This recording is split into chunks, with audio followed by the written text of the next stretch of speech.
T-minus 20 seconds.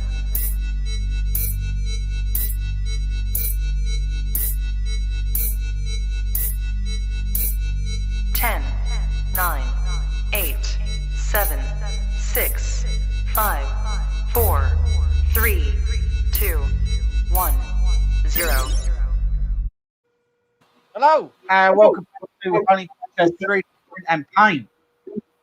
How are we today, ladies and gentlemen? So, 1 second, let's just make sure that we're getting all of our...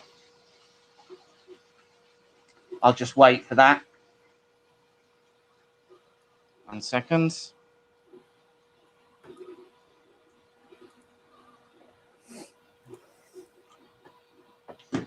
Go, right. Cool. Hello. Welcome, everybody. Welcome, Jim. Welcome, Carl. Welcome, Matt. Welcome, Non-Fam, Altered Proxy, a lot of the regulars here. So today, we are taking a look at the Odysseus, the new printer from Homer. So this is Tevo ultimately relaunching their brand. So most of you will have heard of Tevo. They did a number of nice printers. What was that? Weird. Okay. Anyway, they did a number of nice printers, and they were always on the cheaper side. This is no exception. The Homer Simpson instead. Yeah, I know. They've obviously gone with a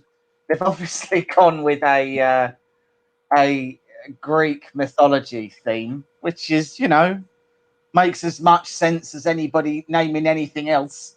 You know, we've got the Gufu Mido that I don't know what that's really named after or from. We've got, you know, the artillery sidewinder, which got banned in a number of countries because it had artillery written on the side of the import sheets. And there was a bunch of people who had an issue at customs because they wouldn't let them import it. So there's a lot of people naming their printers weird stuff. This is obviously no exception. So this machine, let me just get my prices right. So there are two versions of this machine right now. So there is the Homer Odysseus Pro, which this is. It's £158. So I suppose that's around 210 US, something like that. So this is Homer's answer to the Ender 3 and the Ender 3 Pro. You then have the Homer Odysseus RS, and the RS is their answer to the Ender 3 V2. So the RS comes with an AC heated bed. It comes with dual Z. It comes with TMC drivers. Comes with a touch screen. Comes with, I think, Wi-Fi printing as well. Like, there's a lot of stuff in the RS that isn't what is in this. So this has the regular touch screen. This has the regular click wheel interface. It has a single Z axis. I believe it still has A series drivers, and it has a regularly heated bed as well. It does, however, come on an MKS Gen L board, so it is at the very least a 32-bit main board, and it does mean that those drivers are changeable. So it is well priced, Carl. It's priced at the same price as its competitors. So without further ado, let's get into the box. So we'll open this up and see what we are working with. So this is the first time I've seen this as much as you guys. So let's switch cameras there. So you can see that we've got some labeled bags here, screws, B3, B4, and all that stuff. So, I mean, all the bags very well labeled. So that's nice, at least. So when I lose those later, I'll know that they were labeled properly. All of the parts for this are plastic, but ironically, they're injection molded. So, they are injection molded. Yeah. So a little bit of an interesting one there. We have all of the parts there. In here, oh, let me drop in my microphone. Hold on. So in here, we have the stepper motors, which don't say what pitch they are, but they're likely to be, they're most likely to be 1.8s. Hey, Mr. and Mrs. Diesel. So, cracking on here. So we've got some more screw bags. That is a lot of screws. We've got their tool head. So, what are we working with? So we're definitely working with a Bowden. We've got two. So hold on. There we go. So you can see here we've got two pitched radial fans, 4010s. We've then got the front-facing 30mm fan there. It is a Volcano hot end, but it is also a Bowden. We've got a single, quite tidy-looking cable that's very, very similar to what you'd see on a CR10 with that kind of plug. So we've got that. The bed is soldered on. So these are soldered here. And I'm not currently seeing, unless there's something else in here, any bed strain relief. But we'll come to that. That is a 3M PEI sheet that clearly just sticks on. It's not a removable one. Got a pretty solid bed carriage. Have I got... Your cameras are not very sharp. Yeah. Okay. 1 second, guys. Let me just see if I can. Let me just see if I can fix that. 1 second.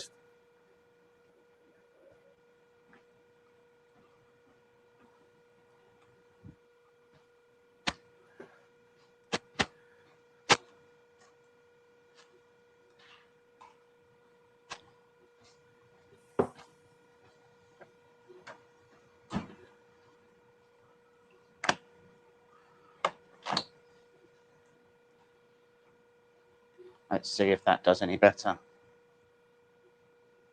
Is the camera any better now? The one you're on at the minute is. Swap over to the other one. Is that one all right? Yeah, it's better. Yeah? Yeah. Okay, right, fine. So, yes, twin blowers, Diesel. We've got a nice solid aluminium bed frame there. Pull this up. Oh, hold on.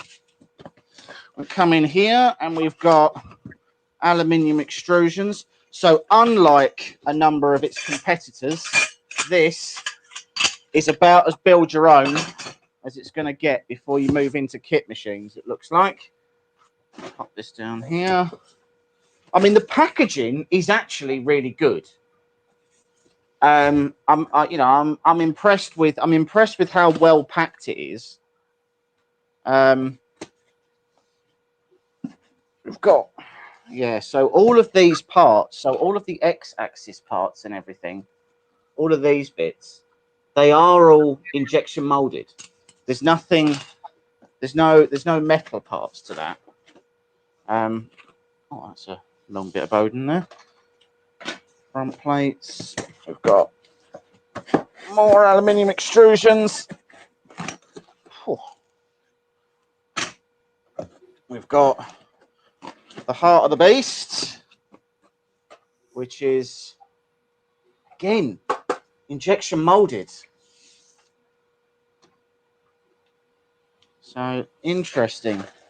So we've got a lot of parts here. A lot of parts here. Another motor. There are a lot of pieces.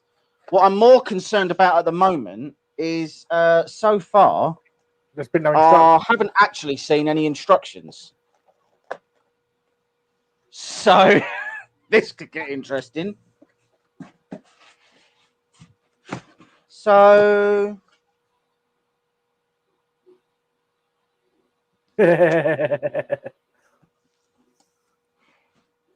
They're not on like they're not on a memory card or something with it, are they? God, I hope so. Otherwise, this is going to get interesting. I mean, we are Completely disassembled. like this is completely disassembled. So there is. Hold on.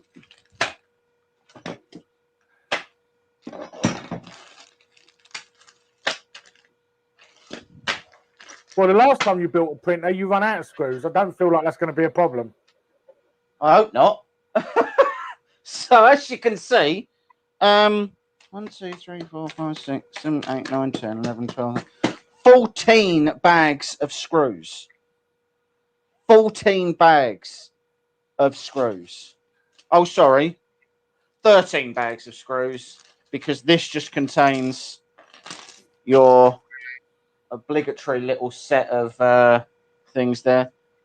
512 meg SD card, which I don't think I've seen since the early 80s. That must have the Just let me go and grab a SD card reader, guys.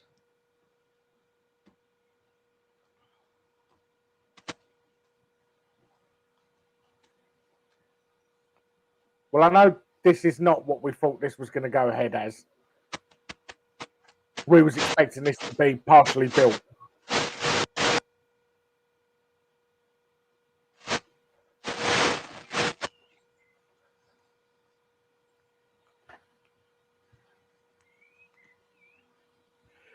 Well, as of yet, Mr. and Mrs. Diesel, we haven't come across any instructions yet. We're opening them on the SD card. So it's worth noting, no SD card reader with this.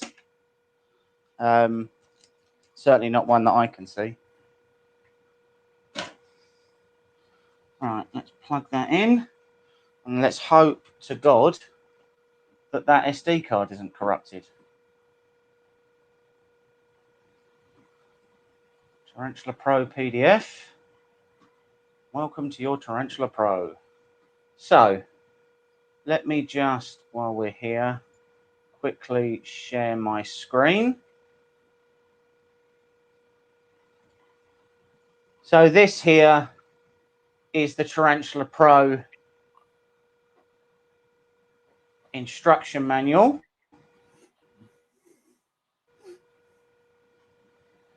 So it lists out all the parts, all the bits. Yes. Oh, it tells you, yeah, it's just literally listing out all the parts there. And then it just dives straight into, this is how you build the thing.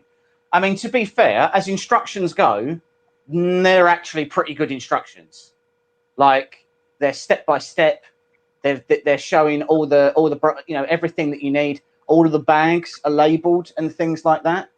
So you can, so again, you'll be able to, which bit you're working on at any one time. But I mean, there's no two ways about this. This is a fully disassembled printer. So yeah, the only thing that's together is the hot end. Yeah. To be honest, the hot end itself, the heat brick, actually reminds me, and Matt, you'll correct me if I'm wrong, but this reminds me of a G-Tech heat brick. It looks very similar. So as I say, it's a volcano nozzle in there. So it's not, it's not that it's a bad hot end necessarily. It is Bowden, but that's to be expected in machines like this.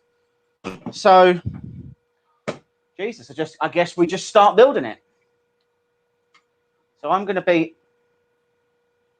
building this whilst Mike entertains you with hilarious anecdotes from his youth. Yeah, none of them are possible on this channel. I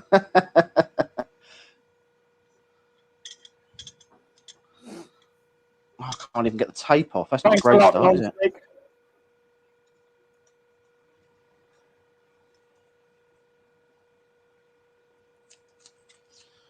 All right. This is it's not really what we expected, was it? Before, like, because obviously we don't open the box before we start this. This is not what we expected. I mean, yeah, that's not necessarily. Thanks, Nonstick. And definitely, yes, anyone who's watching who hasn't already, please like the channel.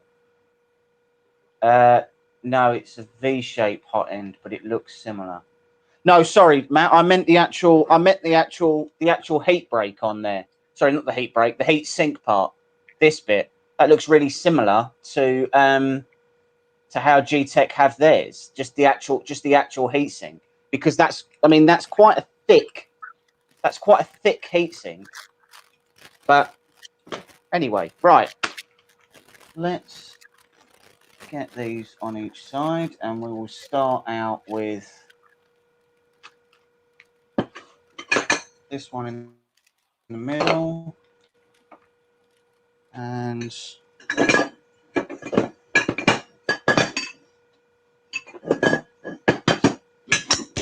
oh god, that's going to keep happening.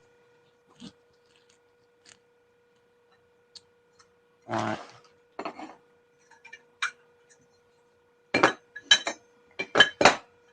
Which bag? A0. Oh.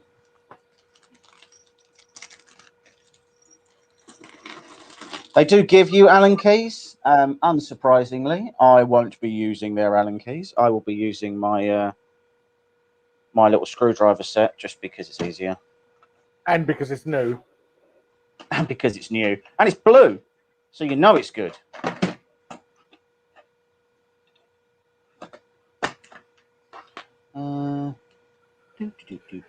That one.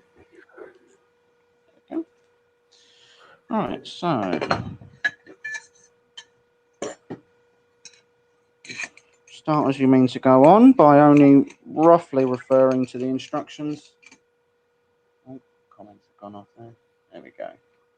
Okay, yes, that is the normal. Oh, okay, right. Had water damage in my apartment, and next week they come to patch the ceiling. Oh, Jesus. All right.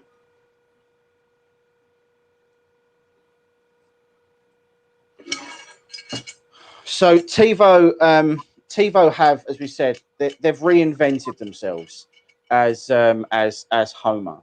On their site, they don't shy away from that. You know, they're not trying to pull the wool over anybody's eyes or anything like that. They are pretty. You know, they list most of their machines as both their names. So they list this one as the Odysseus, and they still list it also as the Tarantula Pro.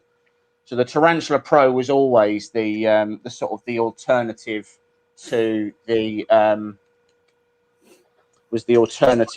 Ender, sort of back in the day. Not the right one. That one. It was always the alternative to the Ender back in the day.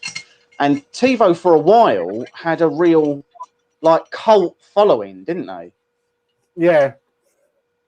Yeah, a lot of people loved them.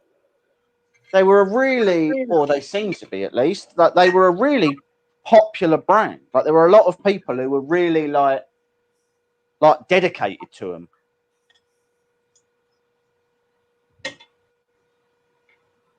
Oh, this feels like the sort of thing that I should figure out before I do it. Hold on.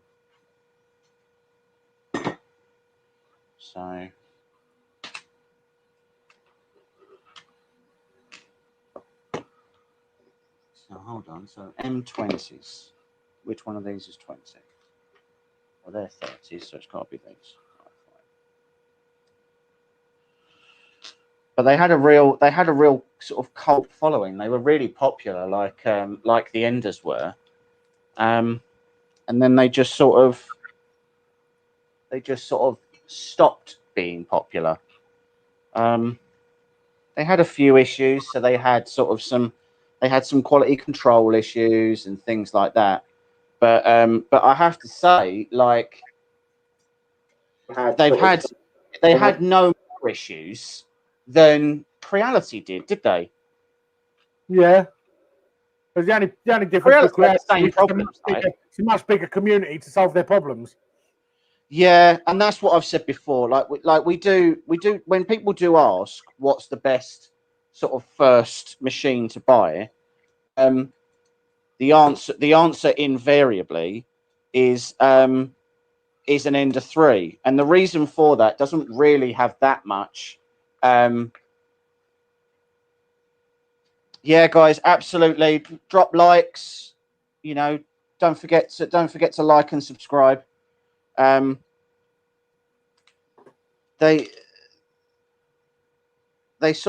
had. I don't think they had any more or less issues than Creality ever did.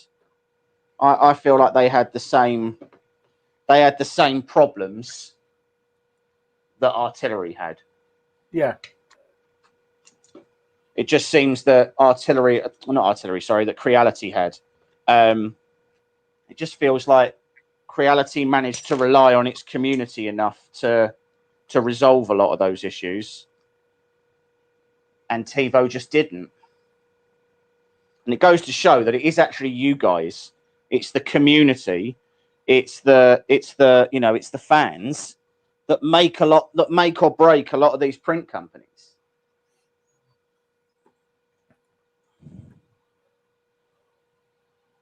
Because without you guys, it's the one thing that they can't really influence. You know, they can't make it a great community. It's you guys that do that. All right, so that goes like that, and we shall break reality too. See if I can zoom in a little bit.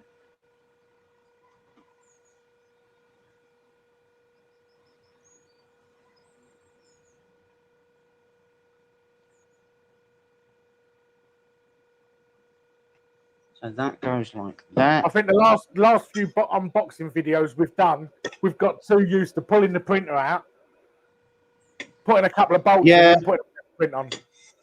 Yeah, absolutely. I'll examine it. Time to focus on it and join the Droid Builder group. Yeah, so Jerry's done a lot on the Droid Builders group recently. So he's done a few of their builds. I've been quite impressed with him, really, because Jerry's never done any sort of like, or I don't think he has anyway, any of the... I'm just looking to see if this tells me...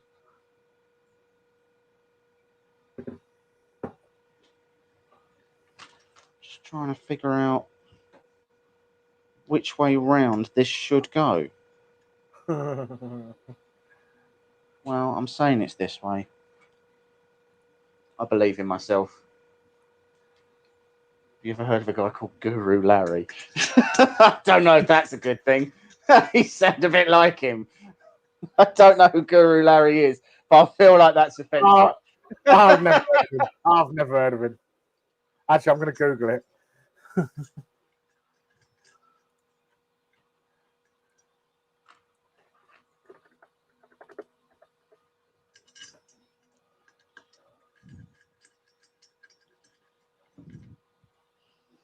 All right, that's that. Next page. Oh. Right, so Guru Larry was born literally like 7 months before me, and we're both from London. Right. So that would explain a lot of that. Right, bed carriage. Number B2. These ones. Okay. Put that over there. Get the bed out. Bed faces that way. Eccentric nuts go this side. And then spacers go this side. The way this is all packaged and everything, it does cause a couple of problems with what we had planned for this printer, doesn't it, really? Yeah. So you guys who are a little bit who've been sort of following the channel for a while, will maybe have noticed, maybe you haven't, but we have recently hit 2,500 subscribers, which is amazing. It's not somewhere that I think me or Mike really expected to get anytime soon. This time last year, we was on like 300. Yeah. Like, I mean, I'm so grateful to you guys who've done it, who've subscribed, who've shared our videos. You know, the stuff. You know, it's been an absolutely huge help. And as a like when we're going to do a live giveaway, and we're going to try and pack that with as many prizes as we possibly can. Oh, hold on, we've got Matt from Akuma Mods joining us as well.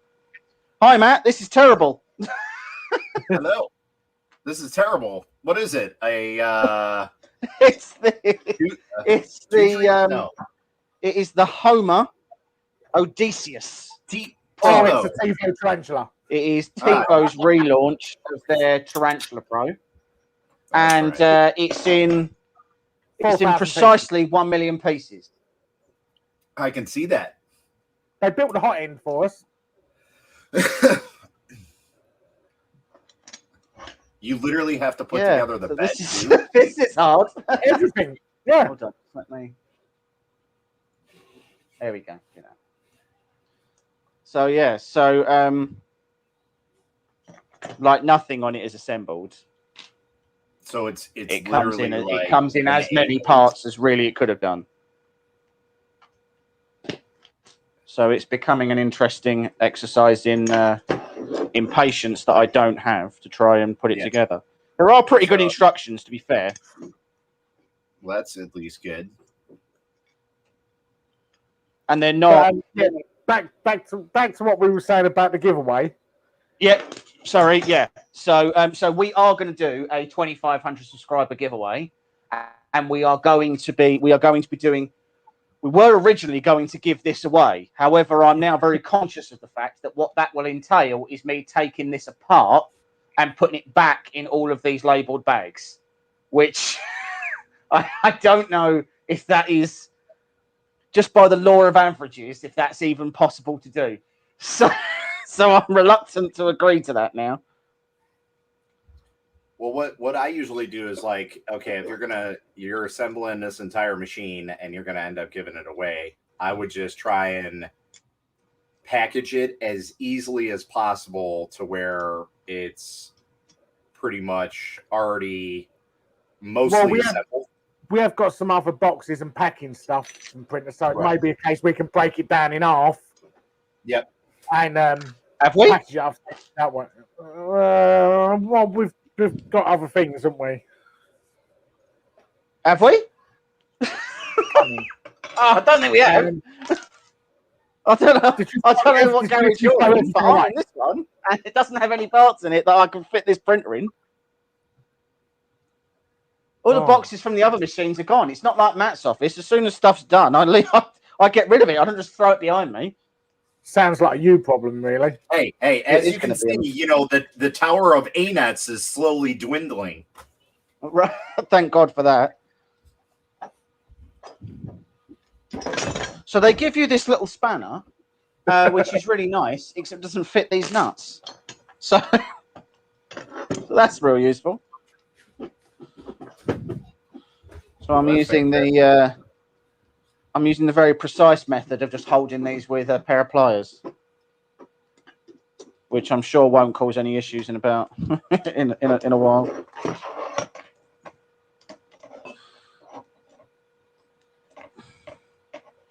So Matt, what have you?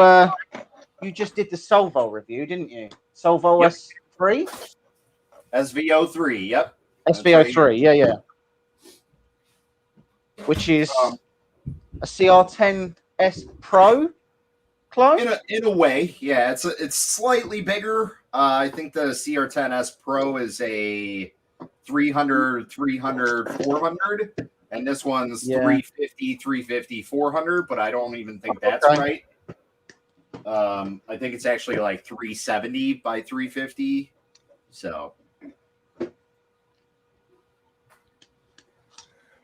But yeah, other than that, Sovol's basically like a Creality machine upgraded with better things. That's pretty much the gist of it. So Okay. they're really, really nice machines. I will say that their extruder is, it's the cheap plastic one, so down the line you'll probably have to end up replacing it. But other than You that, still want a reality machine anyway. yeah. So, but yeah, it's really nice, and it's big. That's probably one of the bigger printers I've had in a long time. Yeah. Since Well, you don't really FDM, do you? That's the thing. You don't really do any FDM stuff, so. No, I don't.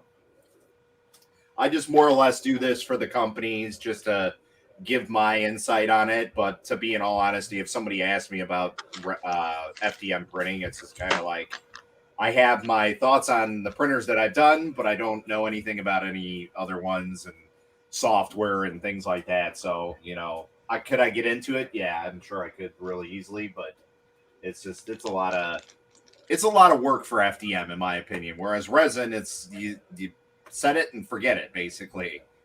See, I think the opposite. I think FDM is easy. Resin's a lot of work.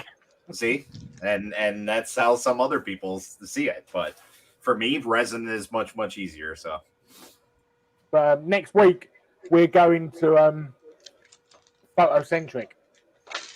You're gonna photo? Yeah, that's right. James was telling me about that.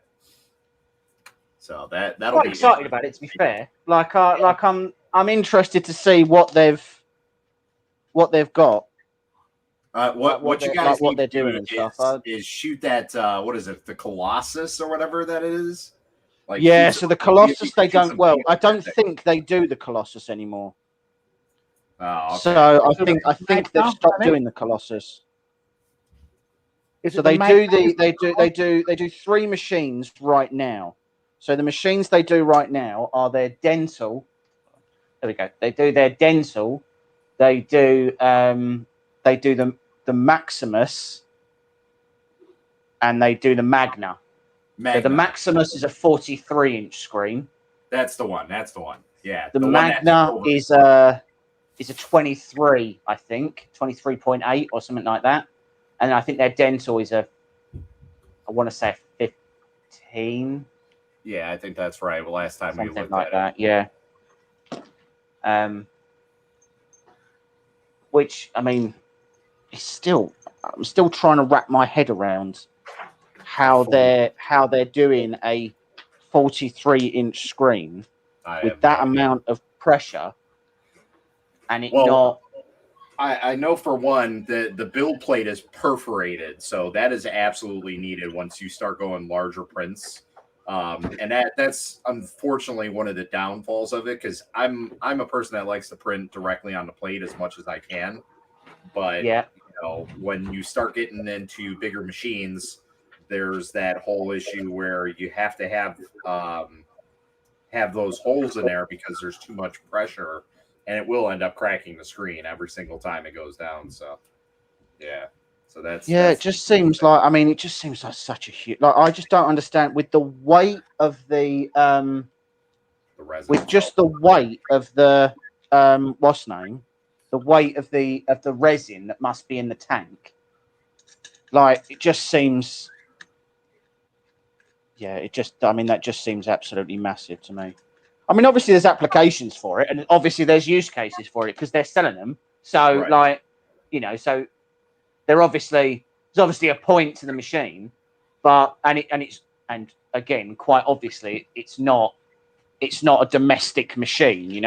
It's not It's not for you and me. Right, exactly. It's specifically for manufacturing purposes only. Yeah. Okay. That being said, if they offer me one, I'll more than happily smuggle it back in my car. Yeah, if they don't offer me one, I'll more than happily steal it. Right. You don't have to have that specially delivered, that type of machine. Jesus. Like, I can't even begin to think. Just like how much resin must it take to fill a vat for a 48-inch screen? like you're getting a drum. It's got to be at least Like, it's 5 got to liters. be minimum 5 liters. More Easily. than that, surely, for a 48-inch screen, 43-inch. So whatever it is. okay, here, just to think Like about that it. vat's got to hold like. Yeah. So just to think, the Creality Hallet Sky holds a liter of resin in that tank, and that is only an 8.9-inch screen. Yeah. So it's probably more like 20 liters. Yeah. That is going to be Expensive. Yeah. So you can only imagine if something fails or something goes bad and it cracks that, like, yeah, that's going to be bad. Oh yeah, God knows what the replacement is on that screen. that is an expensive. Well, 'cause, as well, the thing is that is as with all resin printers, the screen is a consumable part. right. So it's not like you're saying, oh well, I've got a 43, like you're buying a new TV for however many hours it lasts. I think it's a mono screen. Yeah, I think it's right now. like I think it's a mono screen. So at the very least, it should have a fair few hours in it. But even if you're replacing it every 2,000 hours or 4,000 hours, even, like it's just got to. It's one of those machines where it's not just expensive to buy it; it's expensive to own run. it. Yeah, to run and repair. Yep. Yeah, and it's obviously a machine that you've got to have because it's making you money. You know, as we said, ultimately it's a manufacturing machine. It's not a, you know, it's not for the lowly ones, as it were. Definitely not. It is quite insane. So how are you getting on with? Because you've got the Hallet Sky now, haven't you? Yes. How are you getting on with it? It's a very nice printer. It's probably one of the better ones. And that's funny to say because, you know, it's a Creality machine, but in all essence, it's really not. I happened to stumble across the actual manufacturer who makes that machine, and they were offering to get me one of their machines, which looks exactly like that, but it actually has like nano DLP software on it, so it's a higher end machine, and it's about double the price of that one. But it looks fancier. It looks kind of like an iMac version, like an Apple version of that machine. So, right. And when they were sending me the information, they accidentally sent me a pamphlet or a PDF of the Hallet Sky, and I'm like, well, okay, you guys showed me a picture of this. I already knew that it was the Hallet Sky.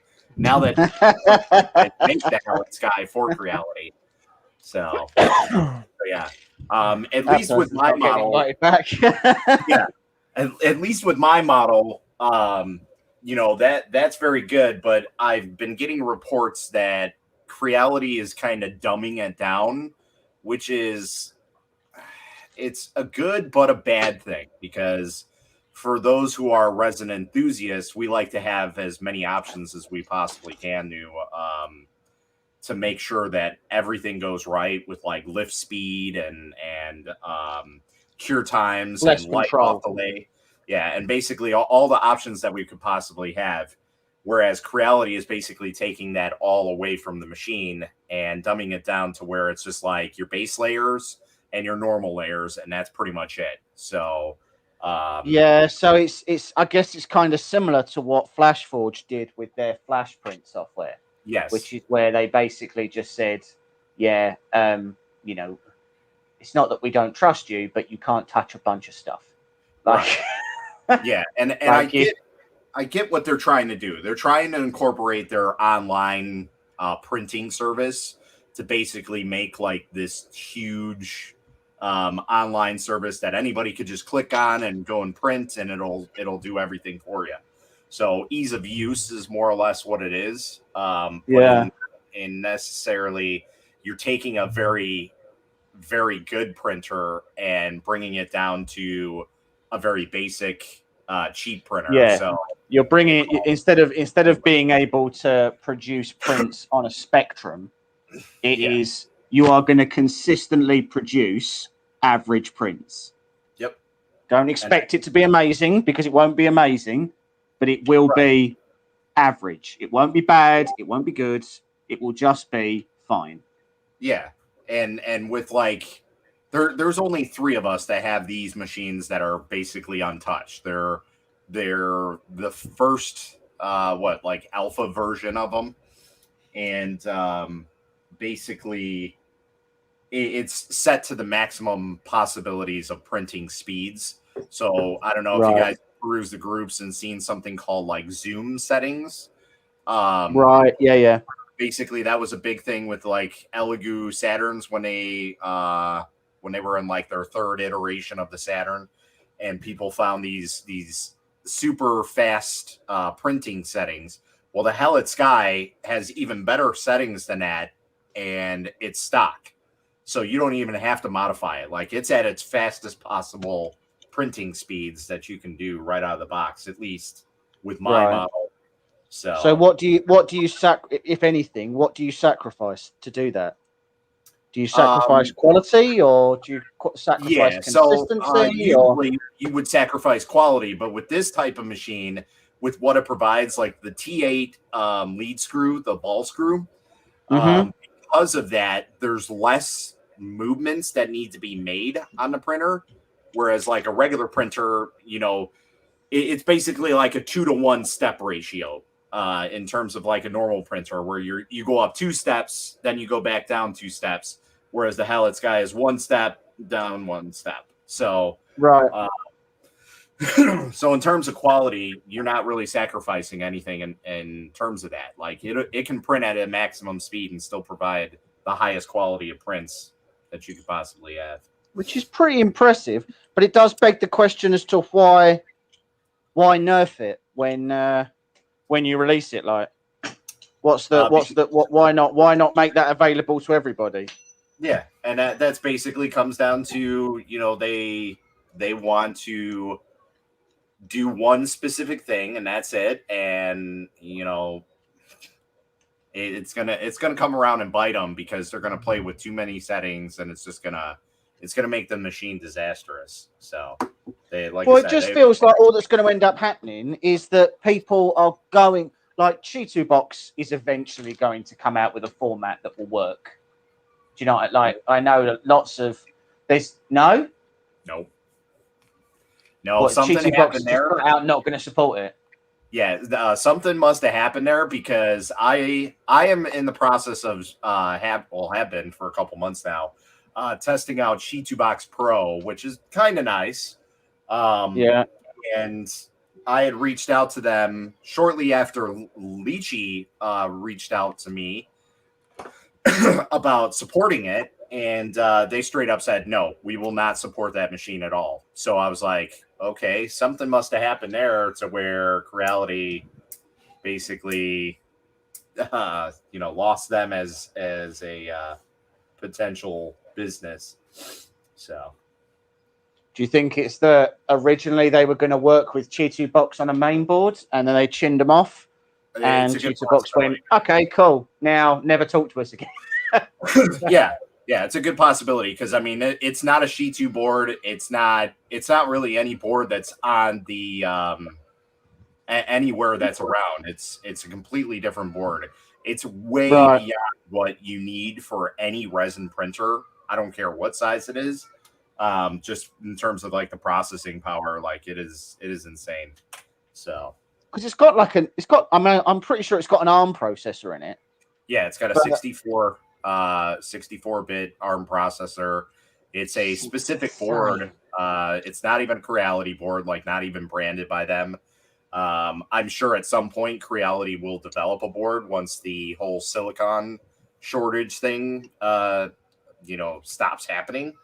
But as of right now, it's still the original board that's in there. So we are working on trying to get the original software for it to see if that would be better, because on the original software from the company who makes it, you can actually upload an STL file and write it directly onto the machine.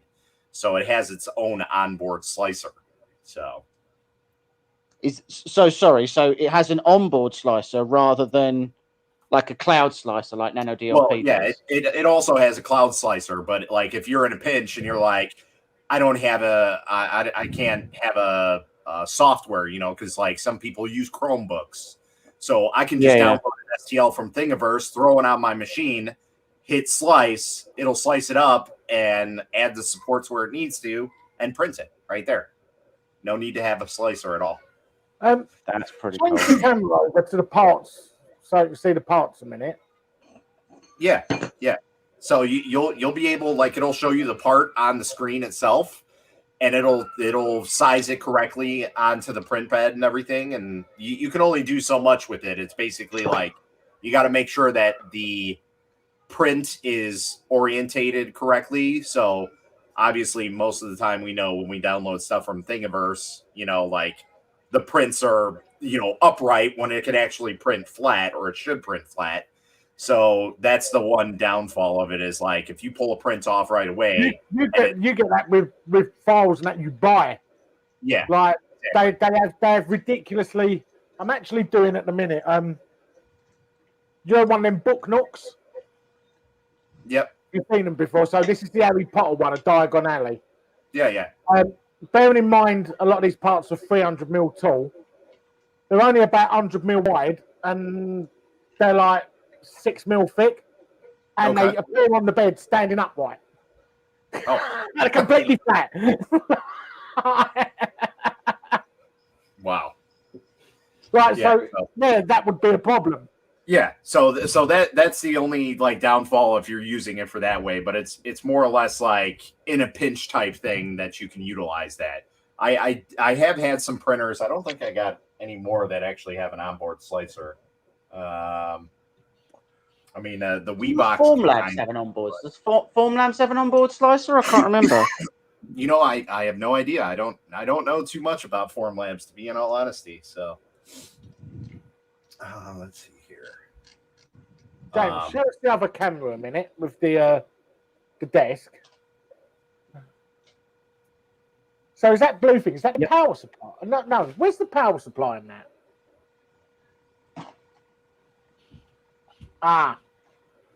That's actually. I was just looking at it. I was like, I can't see a power supply anywhere. I was wondering whether you were going to have to build the entire thing, whether it came like that. No. It's just I just had it out of camera shot. That's all. With this being basically like an ANET A8 build or A6 build, how much does this thing cost? 153? Wait, how much? 300? No, 158 pounds. Okay, so that's not bad. That's reasonably priced for what you got to do. It's not bad. However, you know, at this price bracket, you inevitably end up comparing it to an Ender 3. Right. And I mean, so it's you know, it's nice and sturdy and all of that stuff. The features that you get on it, I would be dubious about recommending this to someone. Like, this is not someone's first machine. Do you know what I mean? Because there's also the RS, isn't there? And the price difference is... Yeah, the price difference between the RS is relative. It's about 50 quid difference. Okay. And what you get on the RS is dual lead screws, 2208 drivers. You get an AC heated bed. You get a touch screen. You get... and it's direct drive. No, it isn't. The RS is, I think. No, I don't think so. Hold on. Let me just have a look. I've got their page open here. No, it's the same extruder. Oh, was it? I thought it was direct drive. Yeah. So it's 217 for the RS. What I would say is that this is, as in the Odysseus Pro, which is what this one is. This is clearly a competitor to an Ender 3 Pro, and then the other machine is clearly meant to be a competitor to an Ender 3 V2. Right. They are both priced and built and featured to address key competitors in the market, clearly. Is this branded under the Tevo, or is this the Homer's brand? It's no longer branded as Tevo, so this is now branded as Homer. Okay. And The it's camera's called, going weird it's called the Odysseus. Your As camera's I say, going there's the weird. Pro and there's the RS. This one's the Yeah. Pro. The RS is just a little nicer. That's all. James, your camera's going fuzzy again. Yeah, it's my internet's having a bit of a mare. I don't really think there's anything I can do about it, to be honest with you. Put another 50p in the meter. Yeah.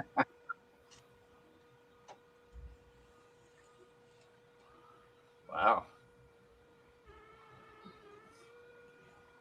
I'd just like to say as well, it's about 4,000 degrees in my workshop at the minute. It's hotter than the surface of the sun.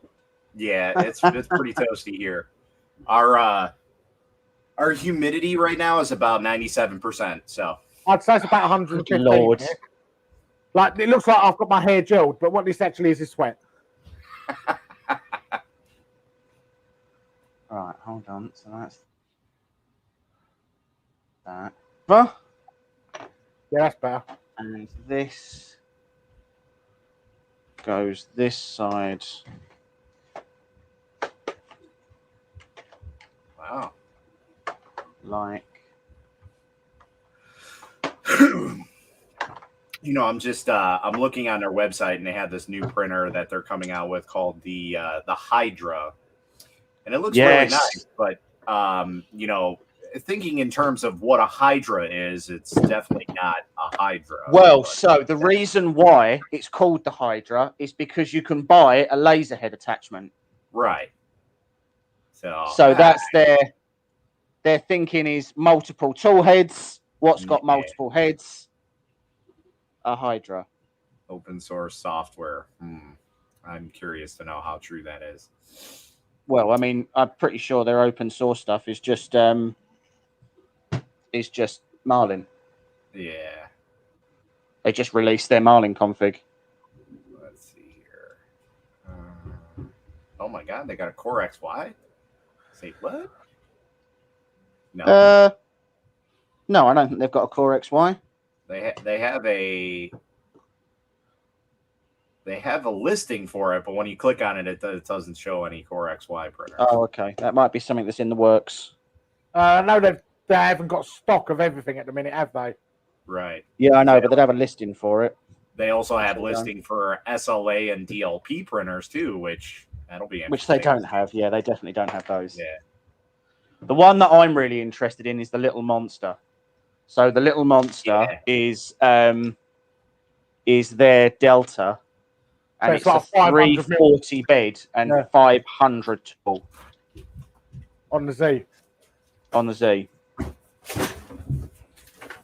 So bearing in mind how much space you need on a Z to run a Delta, that means that machine in total is going to be, once you put a spool on it, over 1.2 meters tall. You mean like that? A second. Like what? Yeah. What's that one? Is that the Little Monster? Nope. That's the new big bad boy on the block, the FL Sun Super Racer. Yes. Yes. I've seen that. I have seen that about. Yep. I do like the look of it, to be fair. It's my first Delta printer. I've always been a big fan of how they print. Yeah. I just know from everybody's experience how disastrous they can be when they do go bad. So I'm not looking forward to that because I'm not a big fan of FDM printing because, you know, one thing can be 5 different things to fix. So, but we'll see how it goes. Maybe who knows? Maybe I'll like it. But I've already offered it up to my buddy John, who's the other moderator or admin of our group. So he lives about 30 minutes for me. It's one of those ones where Deltas are really cool. I love watching Deltas. The way they work really fascinates me. Yes. but I do feel like they've got relatively limited use cases, and I'm sure someone's gonna challenge that thought and say, "Oh no, you can use them for, you can print anything with them. You know, they're amazingly versatile machines," and I just don't think that's true. Like, not really. I mean, really, you can utilize any printer to an extent that's even beyond it. Like, you know, if you're someone who wants to print a helmet for yourself, you can print one on an Ender 3 or a Prusa. You just have to slice it up properly and put it all together. So,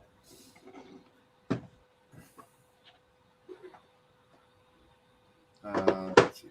Okay.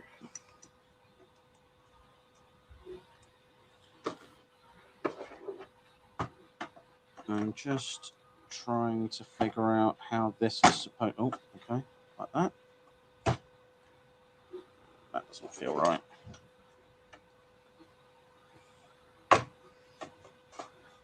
Yeah. Okay. Sure. Why not? Sure. You like? Why not? Let's say that fits then, shall we? Yeah, that's good enough. God, they've even got some of. So this is typical of like. So I don't even know if you can see that properly. Hold on. See if I can. Like, how are you supposed? Oh, hold on. I can zoom in instead. How are you supposed to screw in? It's on the pitch. That is some amazing machinery right there. Like, come on. Never in my life have I seen something like that. Never. I don't even think that's possible. Like, wow. I have never seen. I have never seen that happen.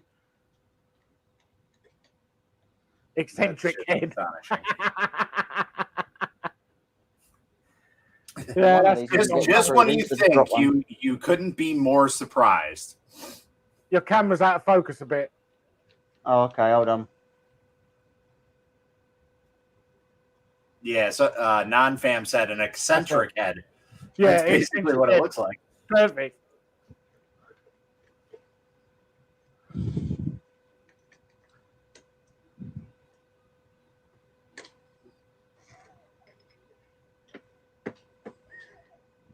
So I'm just struggling to understand, unless I've put the wrong one on, which is very possible. Yes, I have. Okay. Did you read the directions? I'll be quiet.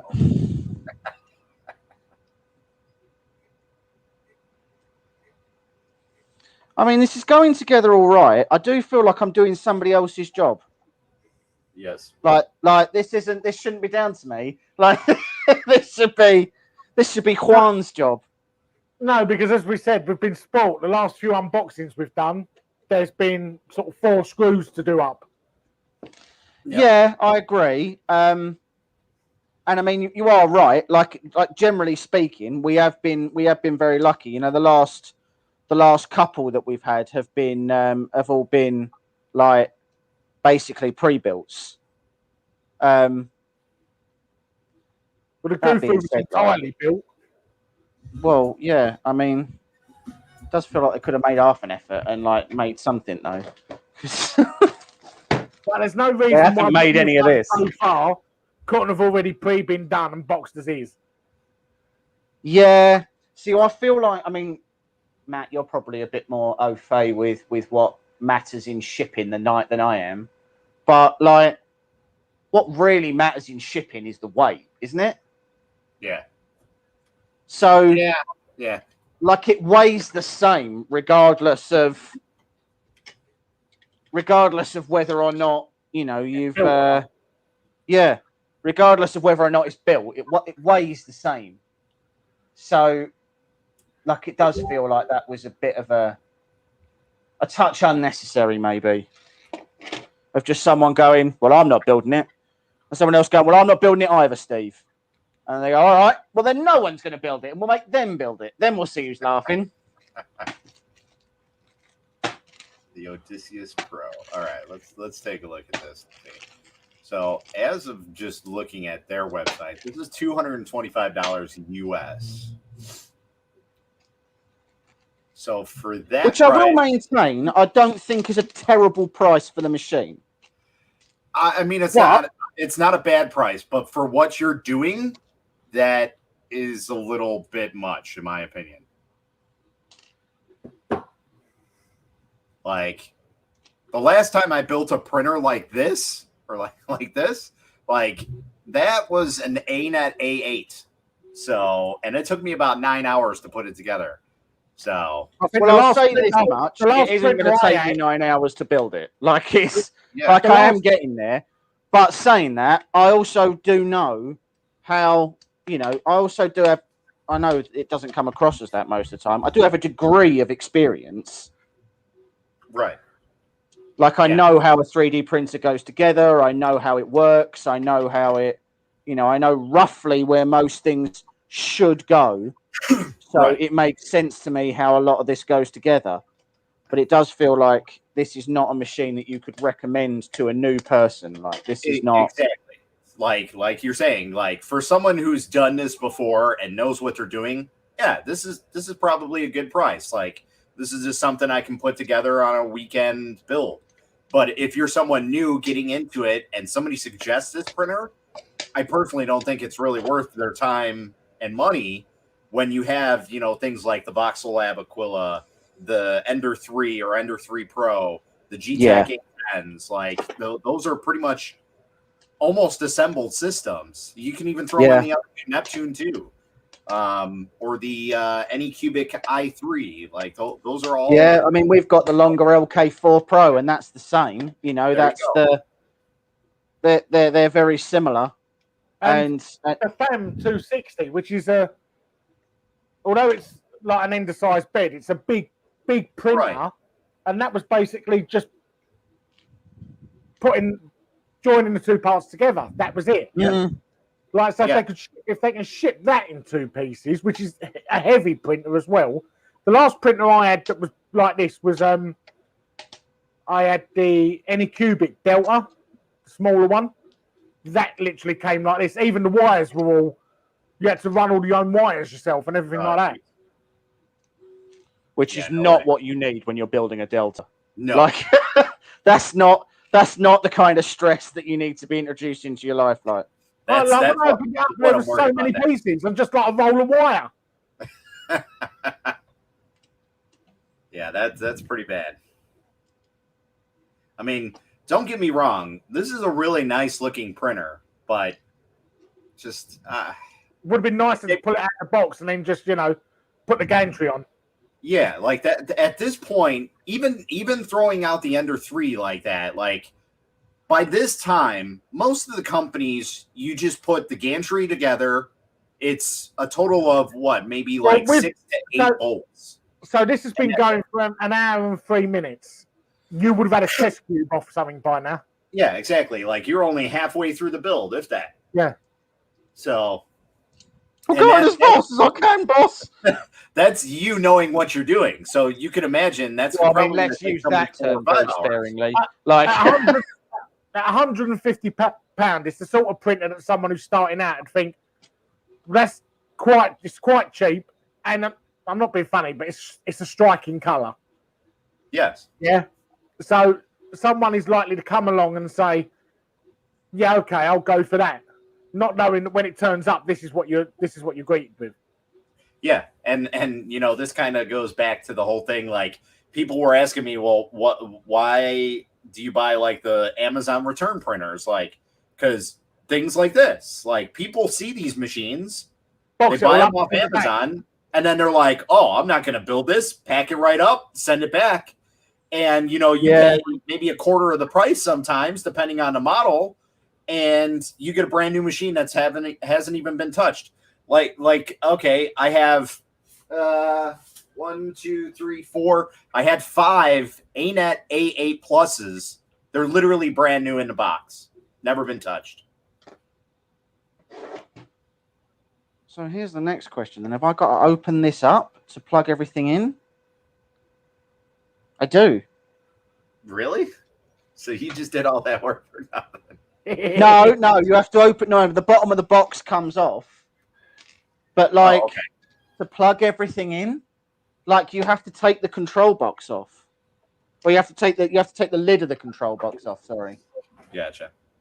to get inside. Whereas, again, normally all of your stuff is already like the whole point of having all-in-ones like this is that you just plug it in. Which you do with that, and you do with the bed, but not with any of the stepper motors. Wait. Are you sure? Like, there's nothing sticking out of the top there? I can literally see the wires coiled up inside. Wow. So you see now, this is where parts of builds concern me, because there is absolutely no reason why a person new to the hobby should have to see that. There you go, look. And they're zip tied up as well, so there's no way you're getting at those. No. I do not want new people to the hobby anywhere near any of this. No. This is all stuff that I really feel like they should not be touching. And they shouldn't be anywhere near. What kind of board does that got in there since you're in there? So it's a Gen L. Okay. MKS. It's a version 1 Gen L, but it's a Gen L. I'm also trying to figure out. Still not bad. What? Oh, well, that's why, because it goes out here. All right, guys. Well, I got to split. I got to get going to work here in a little bit. So. Yeah, no worries, man. I'll be here forever. you have fun with your build and try not to. When you're done with your shift in like 12 hours, feel free to come back and laugh at me. Sounds good. I definitely will. See you later. All right, guys. Have a good one. See you later, man. So I'm just feeding through everything through the sides of this. But you're right. No one new to the hobby should have to be doing this. Yeah. The problem is the second that, so generally just to begin with, generally speaking, when you open up the case, with the vast majority of 3D printers, you've just voided the warranty anyway. So, I mean, there's no warranty sticker on here. So obviously the expectation is that you do have to do this. But to me, this is unacceptable. You shouldn't be. Yeah, you're just asking. Okay. We've built like, I don't know, 25, 30 printers. Yeah. You get an idea of what the basic, but like if you're new to the hobby and you're doing this. Yeah, this is a machine for second people. This is a machine. Yeah. This is your second machine, not your first one, for sure. But it's priced as a first machine. That's the problem. Yeah. I mean, so the one thing that I would say in its favor, in its defense, whatever you want to call it, is that I would say a large number of errors that occur with 3D printers are either issues during assembly, or they are issues during, like, they're things like you haven't leveled the bed, or they're things, they're calibration issues. They're for the most part, they are user error. Now, that's a relative position to be, because it's, there are obviously situations where, there are obviously situations where, where there is something wrong with the machine. It's not something someone did. But this is, at least you know that everything that is plugged in is plugged in. Nothing's come loose during transit, because you have to go in and plug it all in, get it all working. And chances are nothing's going to get damaged during transit because none of it's put together. Yeah.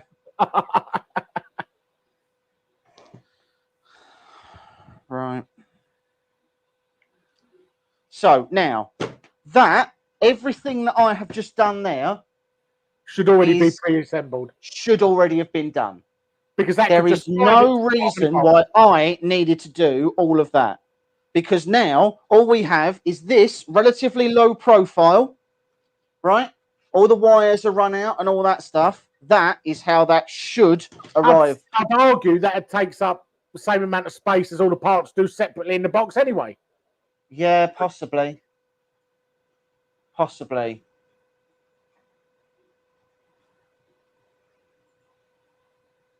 So now we're going to apparently move on to the X-axis assembly. So we need this and this. And we need B03.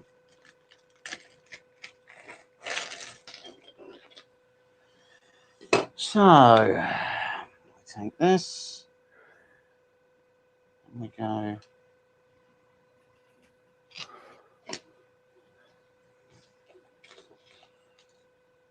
With eccentric nut? No. What? Yeah, eccentric nut. Through there, and there. And then a washer. And then a wheel.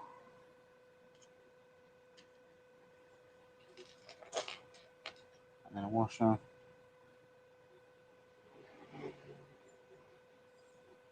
And then a spacer. And then this one goes that. So, I mean, I'll say this. There are no low quality parts. Like, I mean, okay, they're not. These X-axis bits aren't machined aluminium, which is normal. But at the same time, like, they're not bad parts as a result.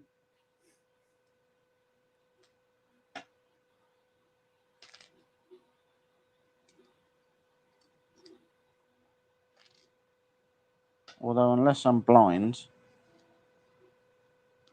Oh, that's why, because that's an eccentric nut on there.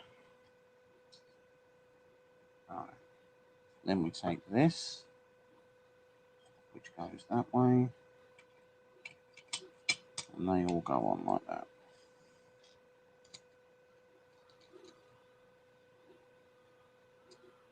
These are all M3 locking nuts. See, it's things like, I mean, so they've got on a lot of these parts, they are M3 locking nuts. They're not just, they're nylock nuts. They're not just, you know, they're not just regular bolts that are going to vibrate loose and things like that. Like, there's obviously a fair amount of thought that's gone into the design to make sure that they are using the right parts. It just seems so weird to me that you're the one who's assembling all of them like this. I just wouldn't have expected that. So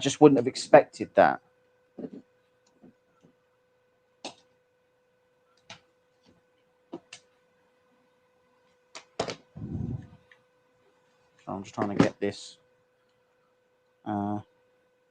eccentric. There we go. Try and get that eccentric nut placed properly.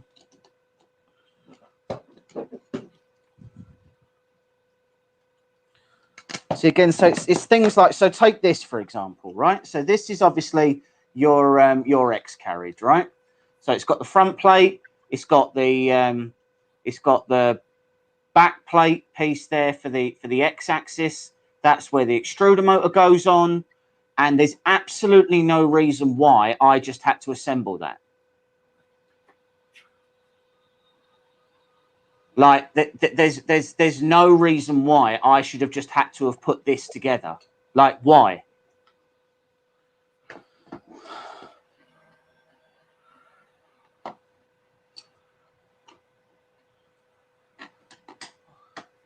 Because then there's the other side as well that I'll need to do. And it's just sort of, say, it just doesn't make sense to me that that's something that you have to do.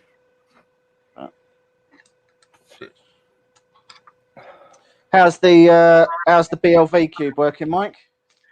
It's going great guns, to be honest. It's churning out the parts.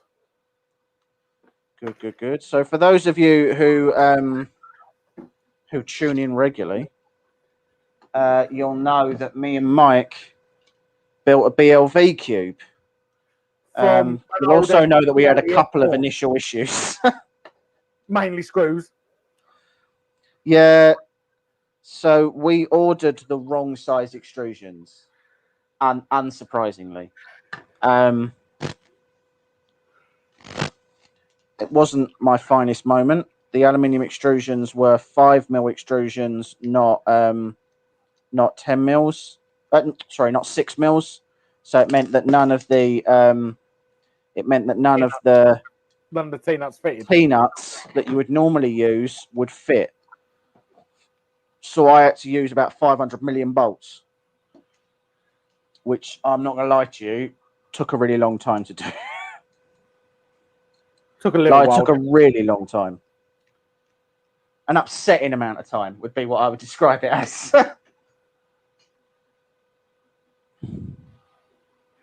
But it is done now, and it is printed. It is. There it is. So we did try originally. So Proper Printing did a. He did it. They on did an S5, S4 conversion. They did an S5. Oh, did they do an S5? He did an S5. But basically, the conversion was that he took. Instead of the bed slinging backwards and forwards, the X-axis moved backwards and forwards. Yeah, the whole A-frame moved, which was kind of cool. Like, we saw it and we were like, oh yeah, we're going to give that a go. Mike's S4 was already. It was reaching the end of its life. Well, it had already reached the end of its life. Yeah, it was there. You know, it had already gone as far as it was going to go, like. It had multiple replacements and stuff on it, but it literally had thousands of hours on it, and it was when it was working, it was quite a good machine, really. It was a good machine when it was working, but it was just rare that it was working. Degraded over time. Right, we've got that on. Then we want to put on. I just need to go and find my Phillips head, I think. Yes, I need to go and find my Phillips head. 1 second. Talk amongst yourselves.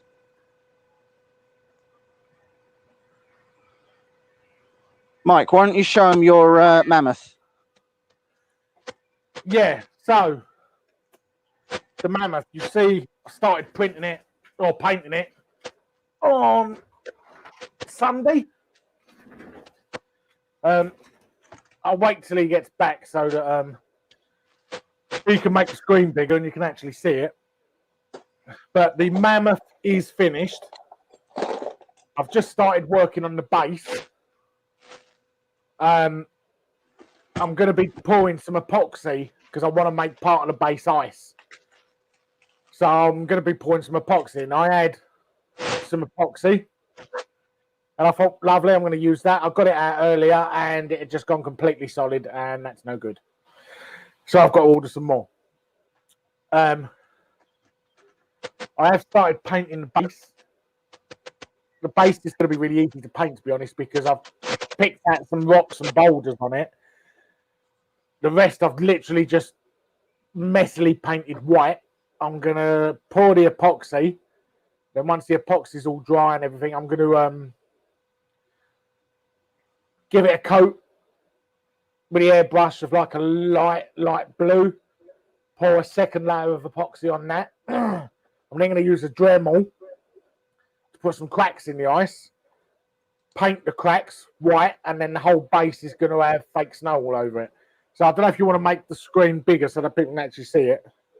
Yeah, bear me just 1 second. Just let me get this screwed in. Where are we? There you go. Right, so the elephant I finished yesterday.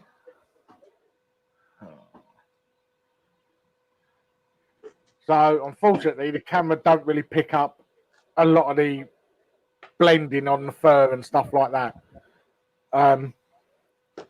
But Of which there is a lot. he's looking cool. He looks cool. The base, I'll show you what I've got with the base so far.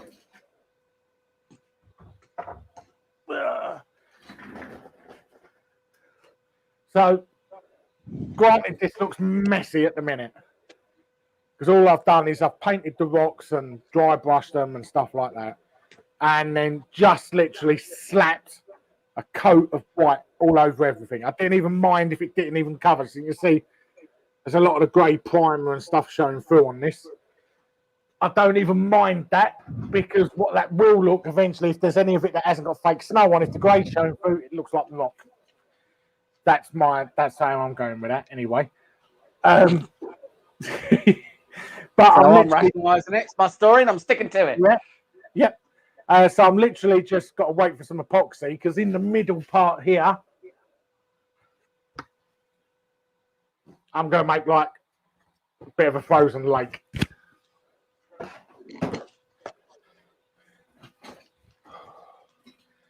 Boy, it's warm in here, as you can probably tell.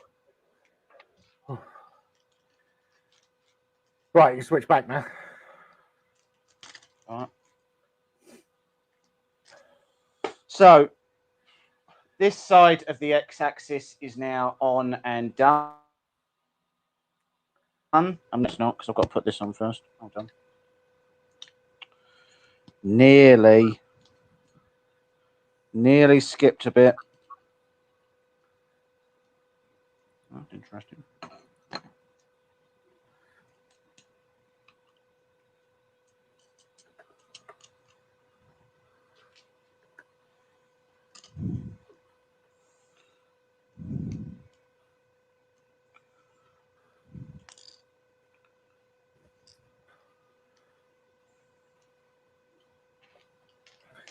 The lack of things that I have dropped at the moment is both alarming and, I want to be very clear, completely unsustainable. So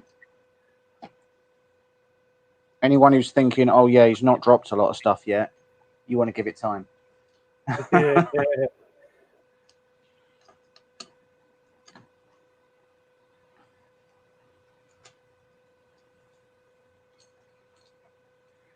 I noticed Matt and Carl started a bidding war wanting to buy this printer. So I've joined the bidding war. Right.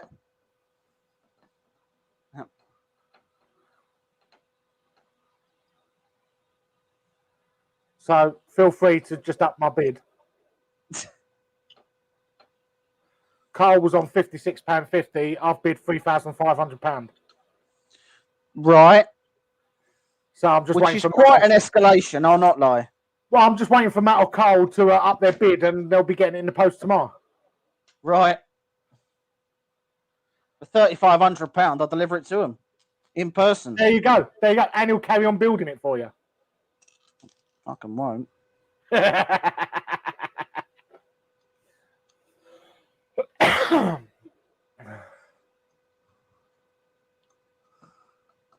Oh, some of these are very difficult to get on.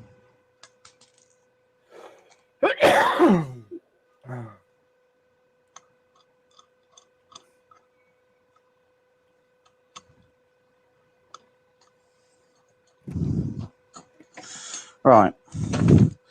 Now that that's on, have I done what I think I've done? Oh, you absolute turd.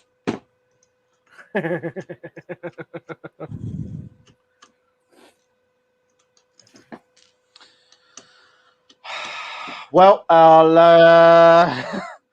just unscrew this and flip it round the right way. I think our chances of getting a test print on tonight are very slim.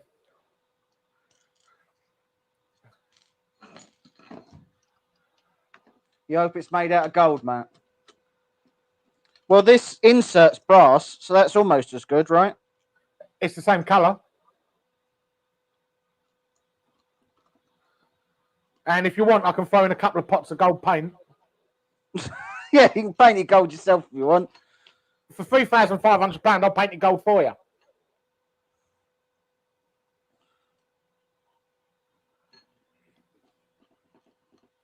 Yeah, I think the point we're aiming to get to tonight, unsurprisingly, is that it turns on and that it homes. If we can get that far, then I'm happy. That's the place I want to get to. We've been on for an hour 24. I'd rather not be on for more than sort of 2 hours, because otherwise Carl and Matt will start to get piles, and I'll be damned if I'm going to go and massage them. So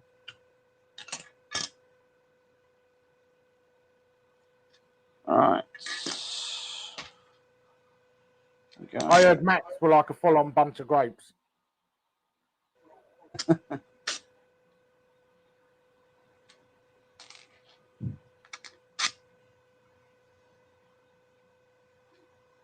This one is... If you want that printer as actual gold, I think you've wildly underestimated the value of gold.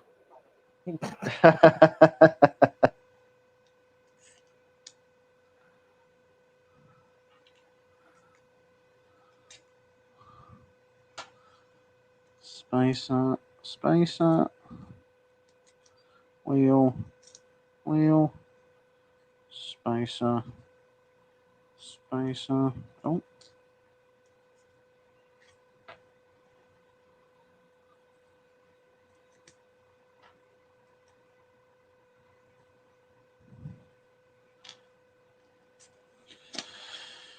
Right, and then this must go like this.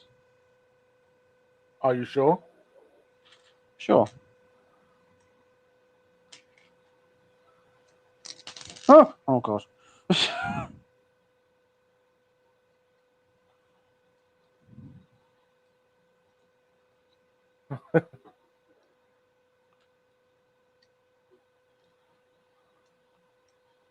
Mike, what are you printing at the moment? So, if you've seen the book nooks, they basically go into bookshelves in between books, and they're usually a scene, and they're only like 100 mil wide. I'm doing the Harry Potter one, which is Diagon Alley, and it's all lit up as well. So, where's some of the parts? Let's.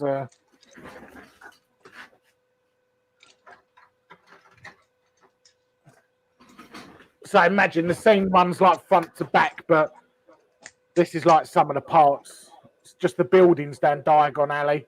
It's got signs, lights, and stuff in the shop windows and stuff like that.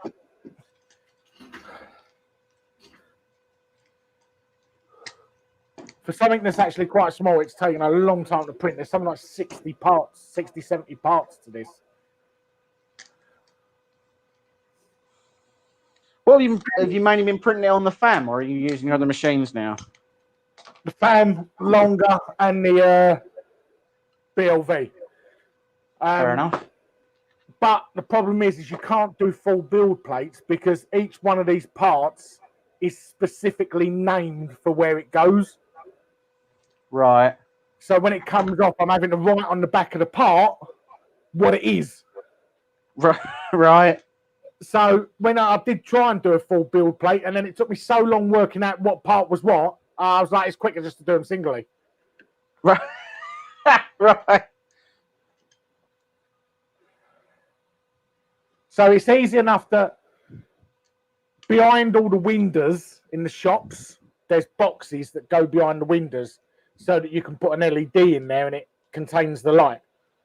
So with each shop front, there was maybe 5 or 6 pieces that go with the shop front.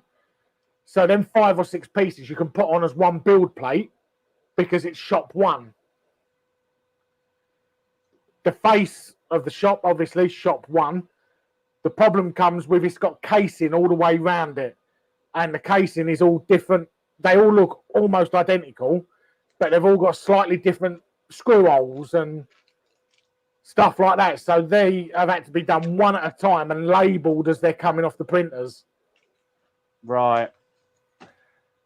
And there's also no instructions for this either, like nothing. So putting this together is going to be real fun. Oh, is it? Cry me a river. Well, no, at least you've got instructions. You've got pictures and stuff. Yeah, but the unfortunate reality is the instructions are just telling me how many steps there are. I'll Well, be fair, actually. I'll be fair on are- this. The instructions on this are actually pretty good. Well, the instructions on this is 70 parts. Put them together. So it has got instructions then. No, I just made that instruction up. It was only one instruction. I just made it up. Oh, okay. Yeah.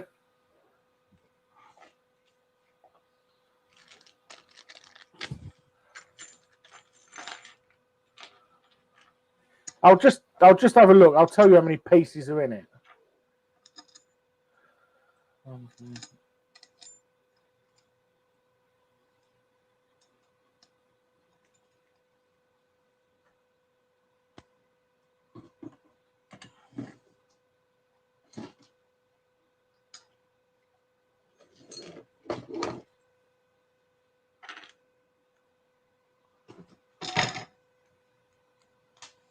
I've never seen green springs before. There's 59 pieces to it. So not 60. You're a liar. I was lying. I was over exaggerating. You trying to build trust with our audience, and you're just throwing it away. Well, those springs went everywhere. Oh God. Well, then you said they're green, so they should show up easy. Well. Oh, there we go.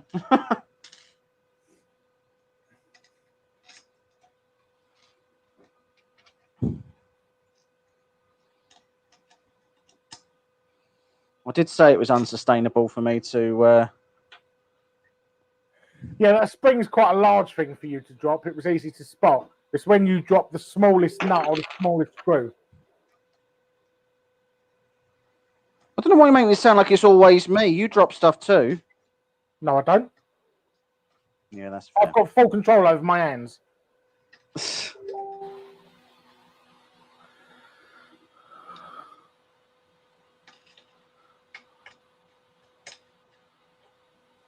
So these wheels are a little bit strange. These wheels have got, I don't know if you can see. Hold on, let me see if I can get a little closer.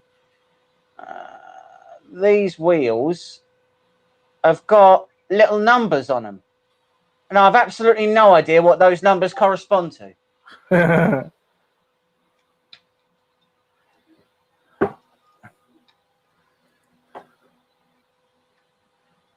I guess it's so that you could remember, perhaps, so loosening the bed is the numbers going down, and tightening the bed, but I don't understand how that helps you remember.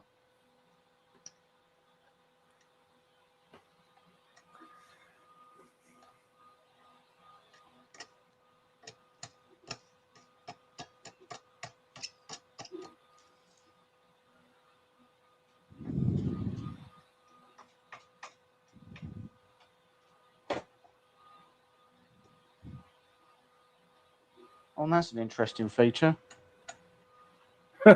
Sam, hope this was free. It was a free one, Sam, yeah. Oh, and there goes my microphone. Although it's costing me now.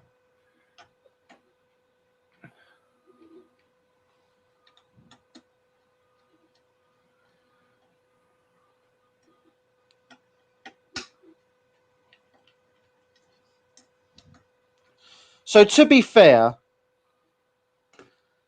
I suppose you just have to remember it in context of what it is, which is that it is a £150 machine. And I'm not, for 150 quid, I'm not knocking it. That being said, it is not £150 first machine a person should have.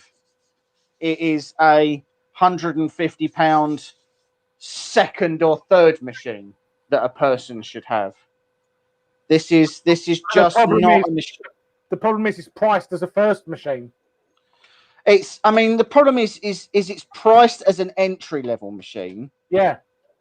And And I mean, I guess if a person was competent enough to follow relatively simple instructions, then they could do this. But I just wouldn't want them to. Because I don't feel like I've got the time to actually explain to them how it's supposed to go together or how it's supposed to work.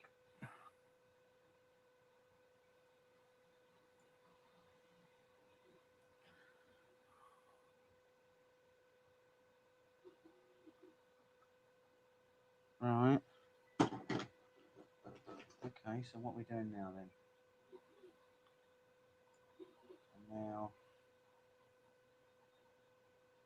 these go through here.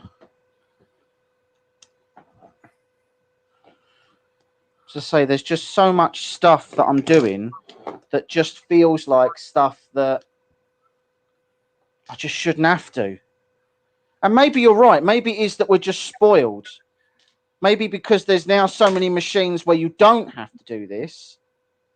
It's just what you've become used to. But it does just feel like there's a lot of steps in this that... 1 second. What? Okay.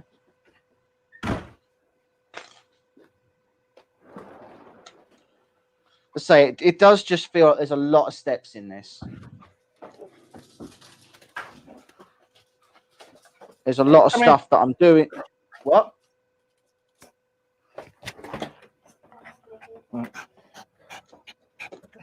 So, fun fact, people, Mike has forgotten that his microphone is still on.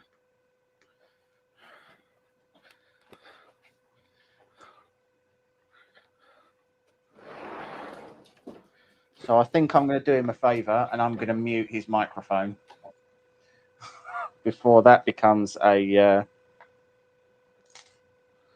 before that becomes... Very build over the weekend was quicker than this one. That's very possible, Carl, to be honest. I can't remember how long he was on stream for building the Mini.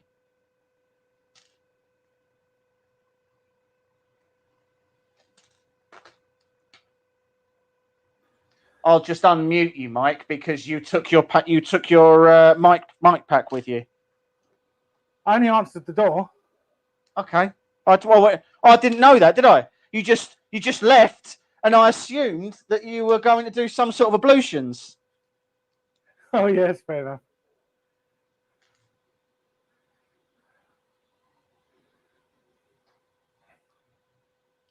Close to 14 hours.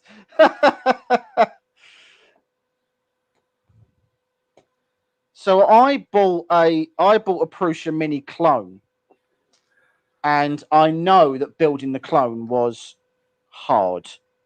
Like there was a lot to do for that clone. I'm not sure whether or not doing the sort of I suppose the regular one. I don't know what you class it as. Okay, I give up then. How does that slide in? Does that actually slide in like that? Yes, it does, but not on there.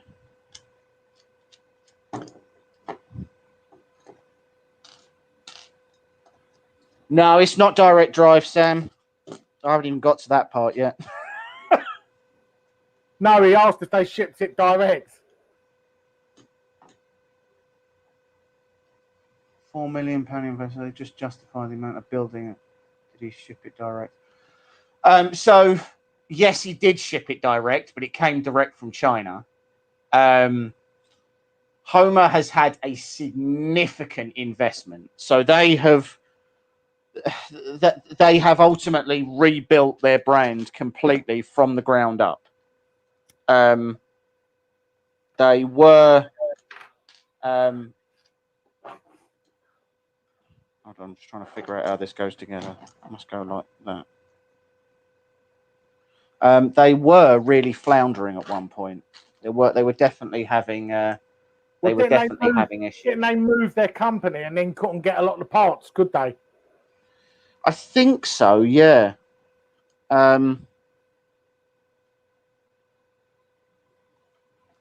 I'll be honest, I didn't, because I never really had a Tevo. I just don't think I ever followed it close enough to really know the story of what went on. But I know they went through a huge refinancing piece where they basically, they've obviously rebranded the business, and as you say, $4 million worth of investment, which is a hell of a lot of investment in a 3D printing company, right? Right, that goes in like that. There we go.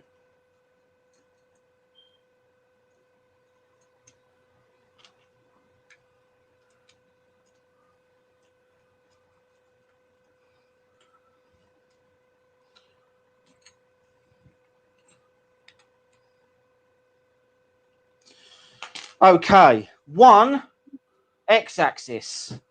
Good Lord. All right, now we're screwing the Z in, are we? Right. I'm alarmed at the number of screws. It's a concern, for sure. So I'm just talking to Arif. Arif is a friend of right. mine who works at 3D Filer Print. He has managed to cut up that helmet with the inner and outer pieces. Oh, okay. And it's all printable and done. It took him about 20 minutes. Right, okay. But he was just showing me his latest work as he has designed the Cyberpunk 2077 Samurai Katana. Yeah. With all the electronics and everything built in it to light it up. That's cool. So everything is there run ready for the electronics to go into. He's done some test prints on it and it looks good. That'd be an interesting one to do a video on. Yeah. We don't really do a lot of cosplay stuff. So what makes it different this time? Well, it's orange. Yeah, that's true. Before it wasn't. So they are using. So they have thought things through this time a little bit, Sam. So they've got. They've now got. 1 second. There we go. They've now got an MKS Gen L board in there rather than trying to build their own proprietary boards like Creality do. This one is their Pro version. The Pro is to compete directly with the Ender, and is priced accordingly. But the main thing for them really is that they're supposed to be just a cheap but good machine. I've not come across any bad parts except for that one screw that was just absurd. I would have kept it and put a little frame around it. Well, I mean, as it is, I've actually used it on the printer, so still screwed in. It just screwed in weird. Screwed in like round the clock. Yeah.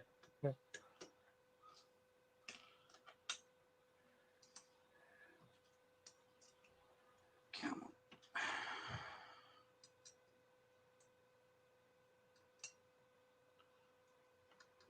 I mean, we're getting there. We are getting there. It's starting to look more and more like an actual printer. So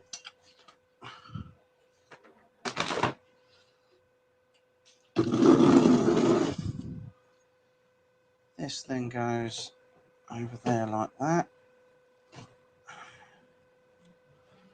Jesus, that actually fits. Okay, fine.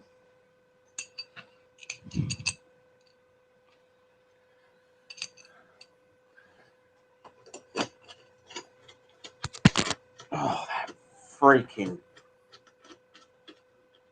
damn microphone.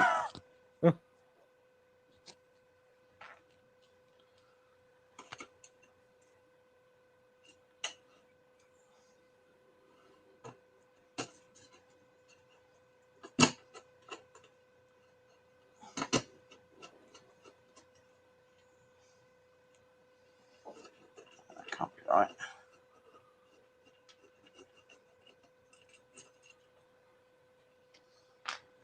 So hold on. Those eccentric nuts are too tight at the moment.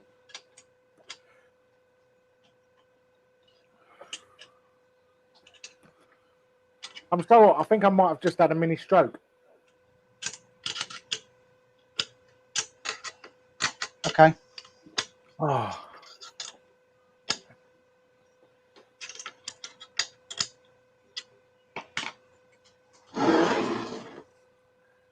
Pop that mic through your piercing, James. I don't have any piercings. It does, but you can't see them.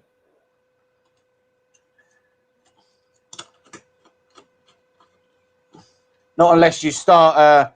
Not unless you start donating a lot more money. Then he'll show them on screen. We'll be the only 3D printing channel that has an OnlyFans account. Yeah. We don't call him Prince Albert for nothing.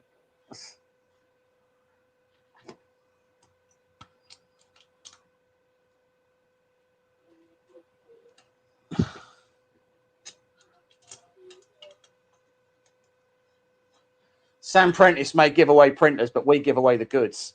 That's what that'd be our new motto. I don't even know what an M8 is.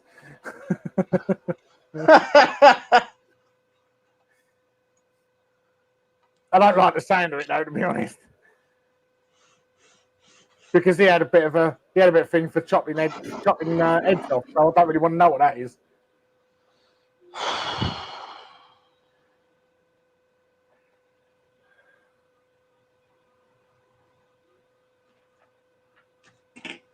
Well, I have some follow-up questions.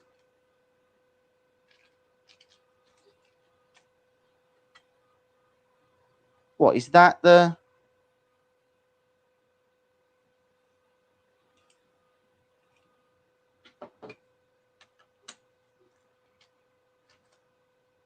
all right, whatever. We'll keep going. I thought it was a Prince Albert. Right, hold on. So.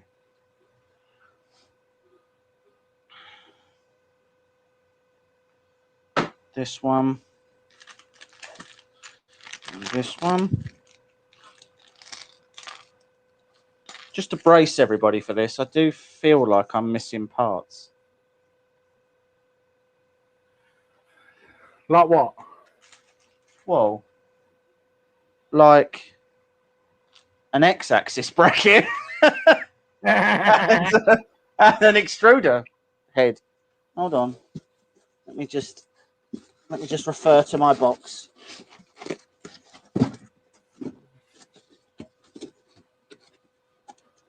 Oh, no, it's all right. It's in here. It's all right. Okay, so good news is that for an extruder motor, we actually have a Titan. So that is a Titan, which is pretty good, actually. And then this is the X-axis bracket, which is good because I was starting to have a minor panic attack that I was going to take this apart at some point, and that would have been an unacceptable situation. I think I'd just broken it at that point.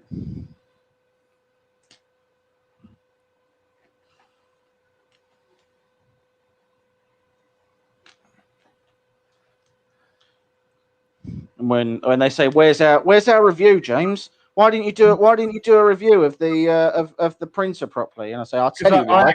I smashed it into 1,000 pieces, and I'm not sorry." So are you doing the review, or are you not doing the review? I'm not doing the review. Okay.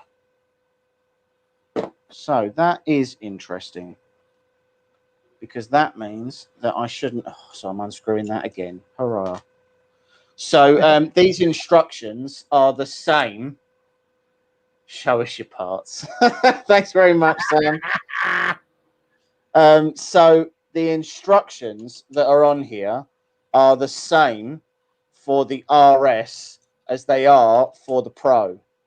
And that matters because the RS is a dual Z and the Pro, which this is only a single Z. So it shows in the instructions that I am supposed to put a lead screw attacher, a lead screw attachment in one side, but or sorry, it actually shows in the instructions that I'm supposed to do it in both sides. But quite obviously, you are not supposed to do it in both sides because you only get one, because this one is the Pro and it only has one lead screw.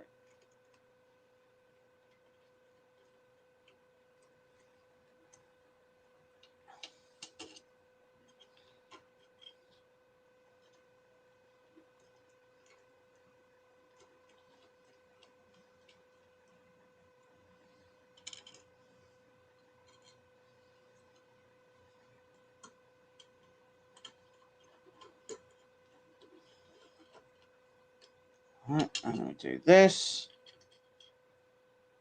Pain to heckle whenever I want. You are welcome to heckle whenever you please, Sam. I think we do it enough on your stream.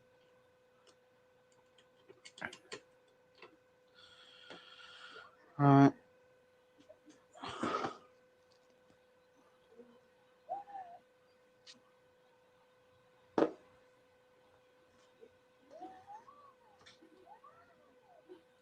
Interesting.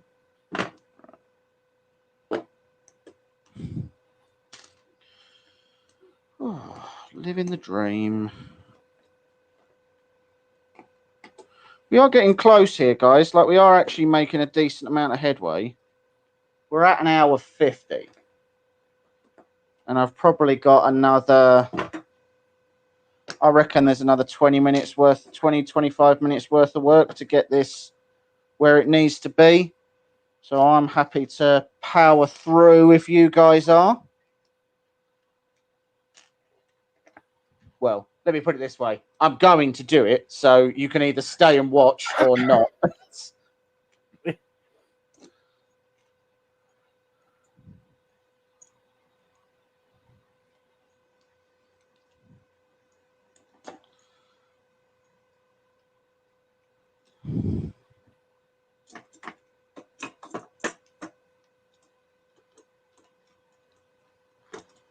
Right, so we're just getting these T-nuts done up nice and tight. So that Z motor sits nicely on there.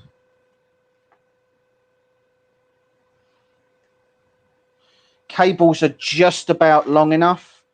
I would have liked a little bit more slack in them, making them easier to adjust, but at this point, I'm just happy that it's actually going together.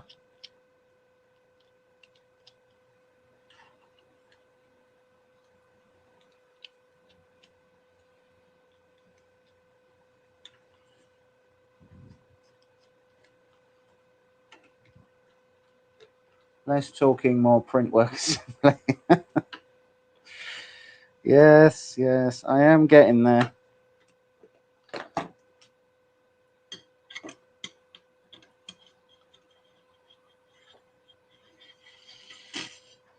I'll say this: the x-axis, as it fits onto the Z, like there's not much in the way of giving that. So it's not, that z-axis isn't falling down like it does normally on an ender. I mean, we've not got the tool head on it yet, but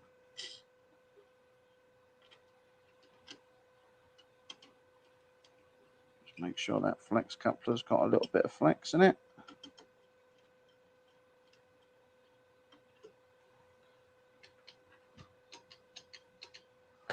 Right, we need to do those wheels up a little bit.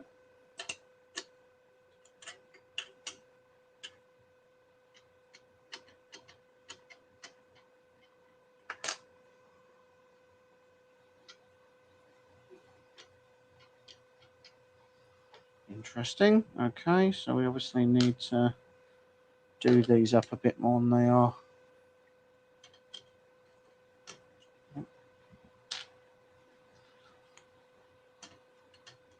Nope.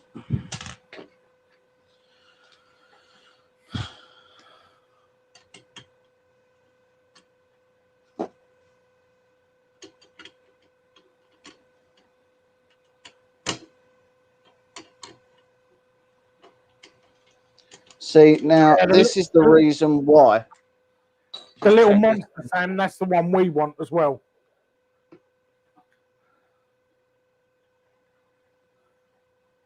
So, so this one does have an MKS Gen L in it. This one is the Pro, however. So on the RS, it is still an MKS Gen L board, but it has 2208 drivers in it rather than A series drivers. Building two printers at the same time. Well, I'll never build a G-Tech, so I don't think we'll ever get around to doing that. Or not again, anyway. Right, yeah, cool. So that's that one done. That's that on. This one here.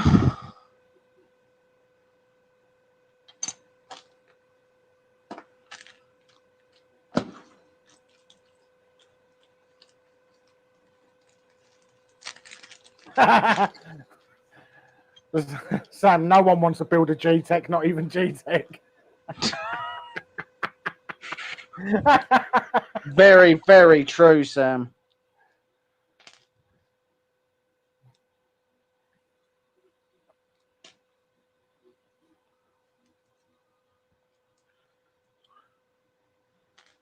Well, they all look the same, so I'm just putting one of these in.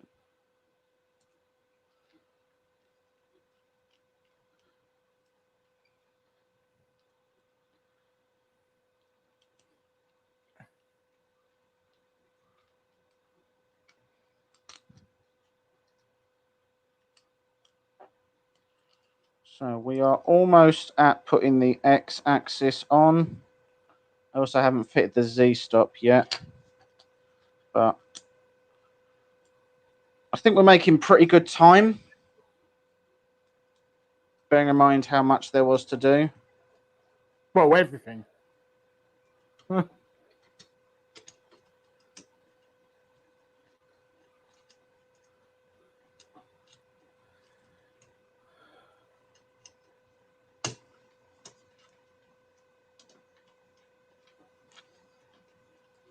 Okay.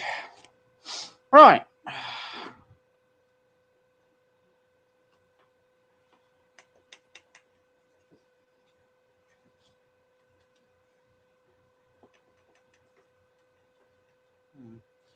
Right. Yeah. Yeah. Just the eccentric nuts. Right. This flips around. And that goes in there.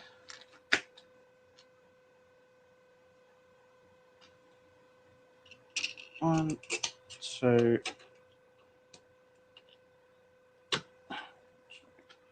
and three. Extruder motor.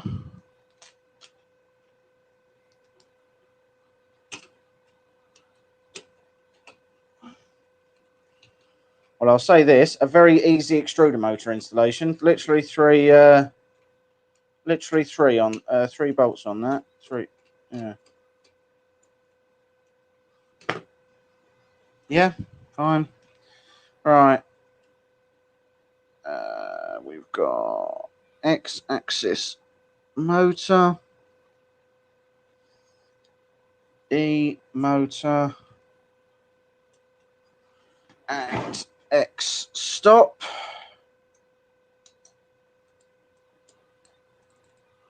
Cool. Extruder motor is fixed. I'll say this: there is, so I don't know if you guys can see, but there is a decent amount of flex on that. Cool. So the Hornet, I'll not lie, the Hornet went together a lot easier than this. That being said, they are very different prices. This is £158. The Hornet is, I think, 210. Is it, Mike? Yeah, I think so. I think it's so. around that price. It's around that price. Yeah, it's around that sort of price. I will say that the Hornet is genuinely a lovely machine to use. I really enjoy using the Hornet. It works really well. It does what it says on the tin printer. And as well, it assembled in like 10-15 minutes. So like we actually got a print out of that on the live stream when we unboxed it, which is not the case, which is not going to be the case for this one.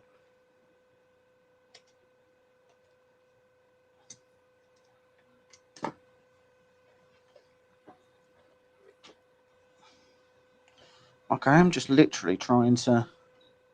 Okay, let's wait until I get the tool head on before I start fecking about with that.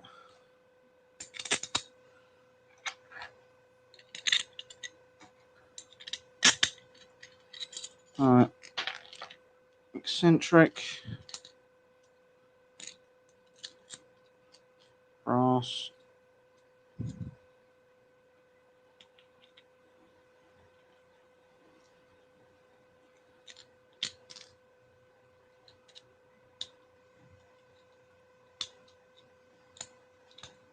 Try that again.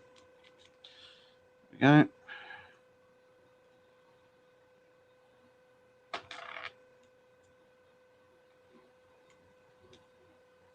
So as that one's the hardest one to get on, I'll do that one first.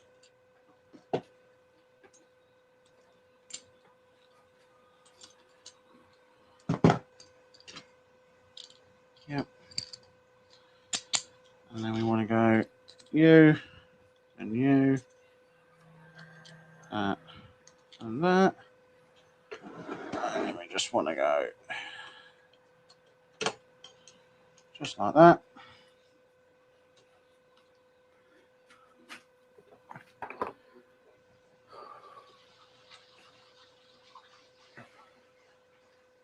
And then this one.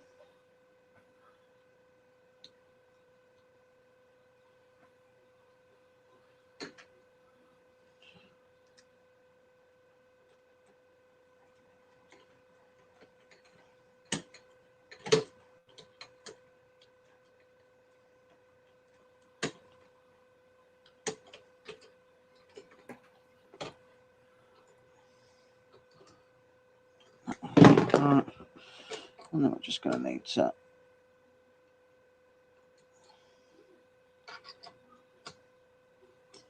yeah, it certainly seems secure enough. This is where we find out that I've done this in the wrong order.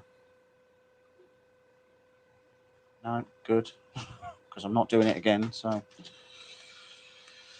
right, so oh.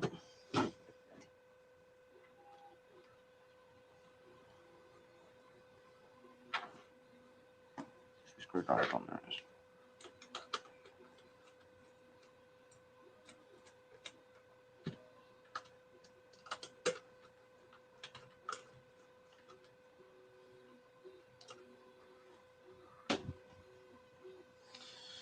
Okay, belt. So what is it you've got left? Belt and the tool head. Belt and the tool head, I think, and that's your lot. So I've not made bad time, really. Depending on who you ask.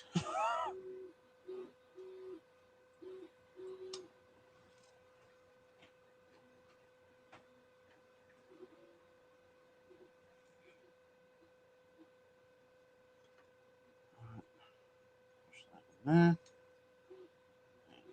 Well, at least any of us know if we get sent any of the Homer printers, put aside some time to do the live stream.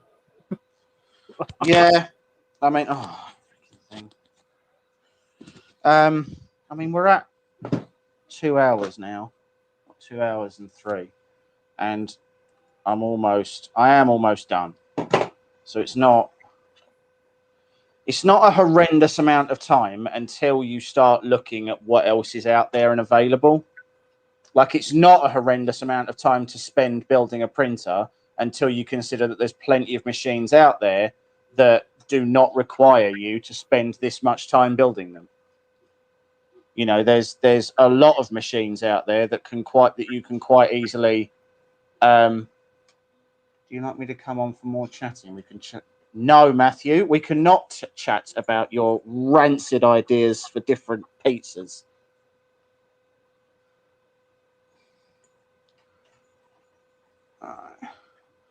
I'll say this, the belts they give you are more than long enough. But... Oh, am I a spastic? Yeah, I'm a spastic. Put this on around the wrong way.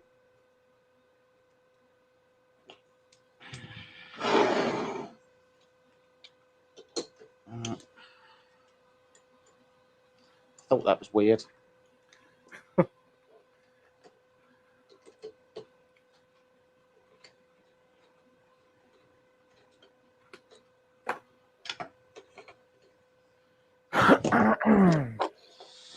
Da, da, da, da.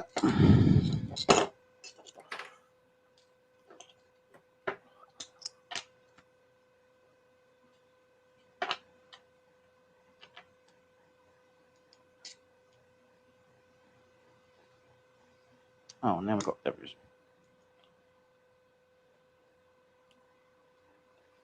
Bloody sea turtles.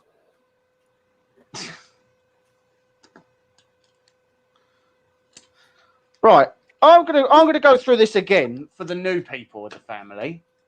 I don't like sea turtles. I find them to be very arrogant creatures, and for some reason that seems to genuinely enrage a number of people. I don't know why they're so in defense of sea turtles, because they've never done anything for you, and they never will, because they're selfish.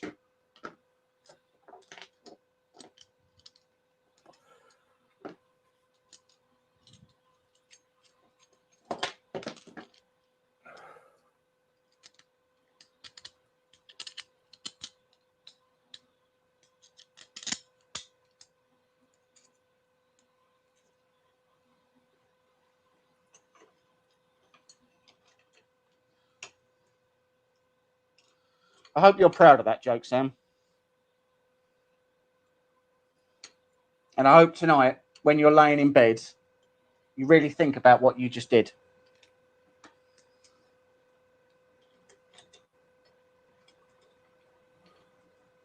Coming on here,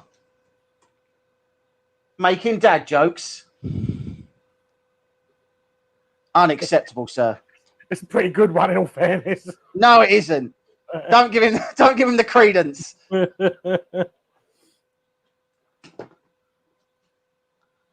don't know. New father for a few weeks, and he thinks he can start busting the dad jokes out already.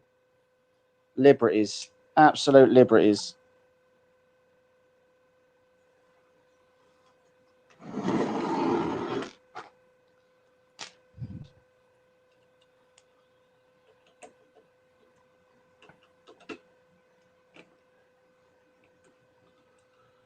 Right, so the tightening on this, I'm not going to lie, is going to be tricky. There's no X belt adjustment, so to speak.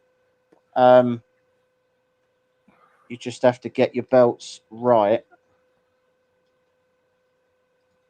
and try to get them nice and taut, which is difficult.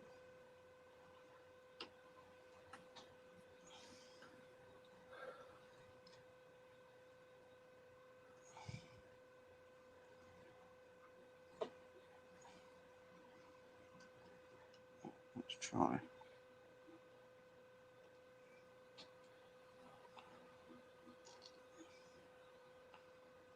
Let's just see if we can get that. There we go.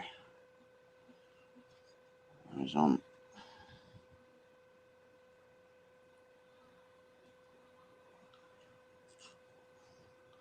To say there's just so much to this that I genuinely think, certainly a new user, but even some veteran users, if they're used to, machines that come 90% pre-assembled, and they're confronted with this, like I personally think it would be fairly daunting for a new user to be like, oh yeah, I've now got to try and figure out how on earth this works.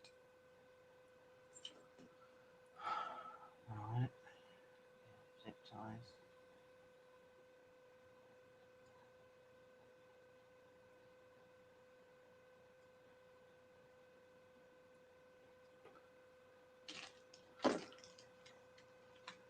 So there should still be somewhere one more piece. Well,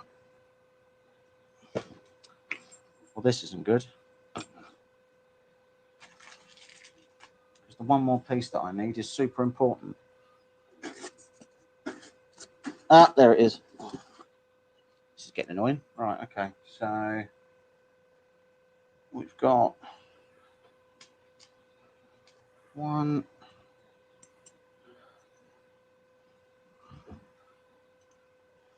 Yep.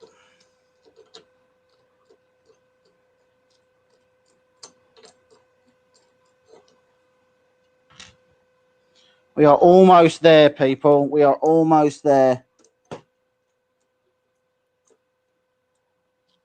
Swear to God, if I turn this on and it doesn't work, I'm actually going to go spare.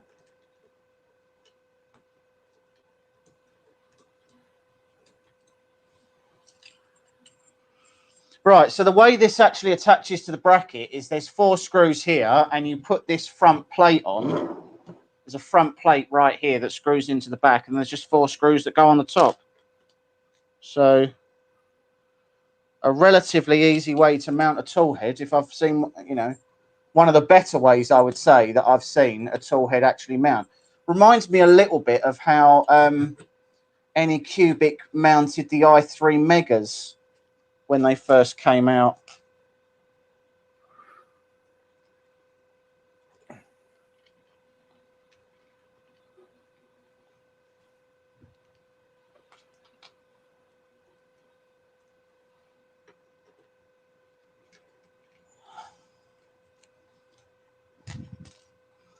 All right, almost there.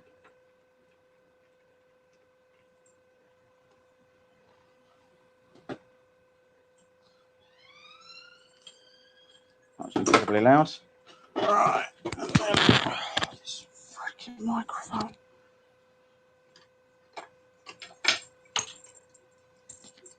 Okay.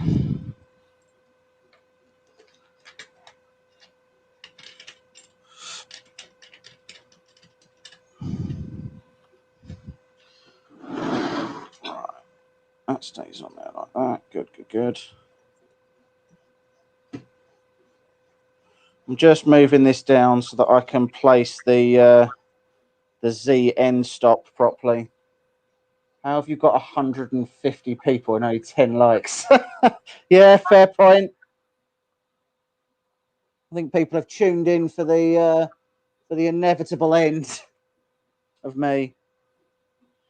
That's interesting. So there's not enough slack in this cable, which means once again I've got to take off the bottom so that I can take a look inside and see what's stopping that from coming through. Hello, everyone who's joined. I see we've just had a huge flurry of people who have joined us. I'm assuming you guys have tuned in to try and see the end of this.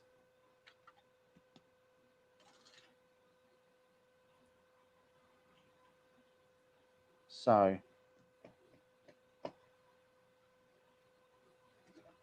riddle me this. Have I? Oh, I hate my life.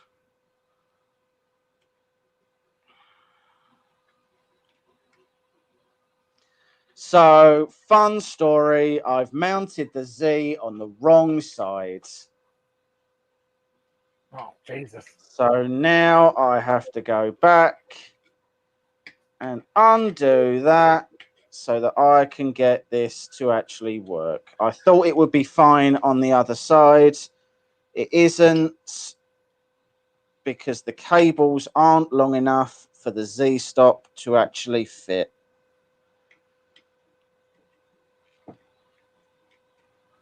Okay, so this is already starting to try my patience.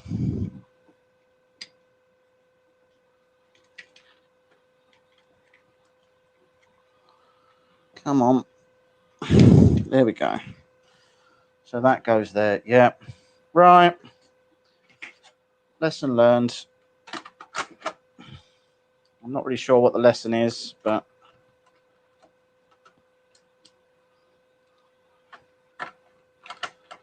luckily it shouldn't be a horrendous amount of work to change the Z-axis over. Oh, I'm not going to lie. There's a good chance we're not giving this away. But I just might smash it just for the sheer satisfaction. Oh, that's so irritating. I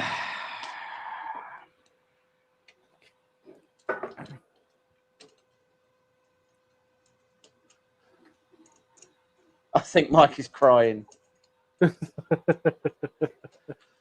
Mike does take a certain level of pleasure in my misery, but I will point out that all the time that I have to spend here, he has to spend here as well. So misery is shared.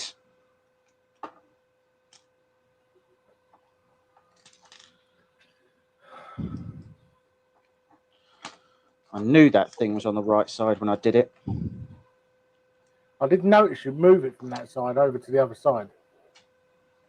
I changed this because I thought, because that's how I'd run the cables.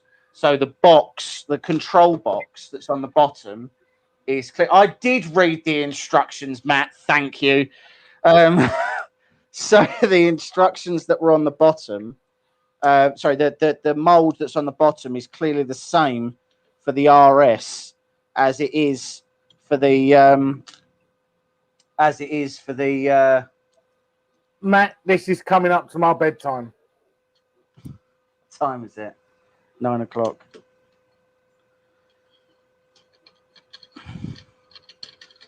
So yeah, so the mold they use for the control box is obviously the same for both machines.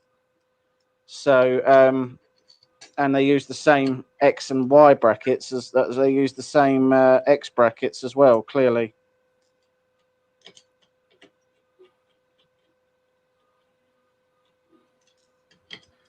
I had a really early start this morning and I'm suffering.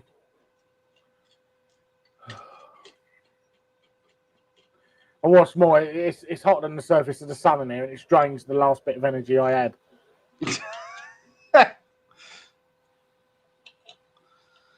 Oh, well, this is going to be a lot harder now the extruder motor's on.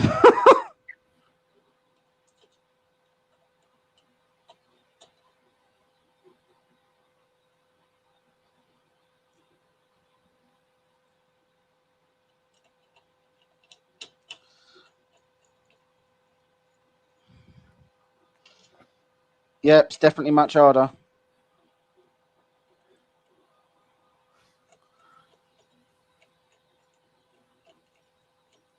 Come on.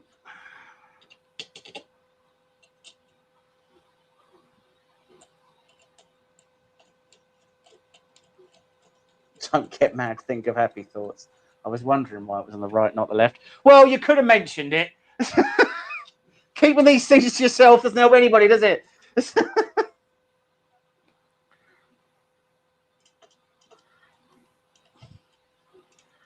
I want to be clear that being a veteran at this really just means that you've broken machines. You've just made a lot more mistakes than everybody else has at this point. That's what it really means.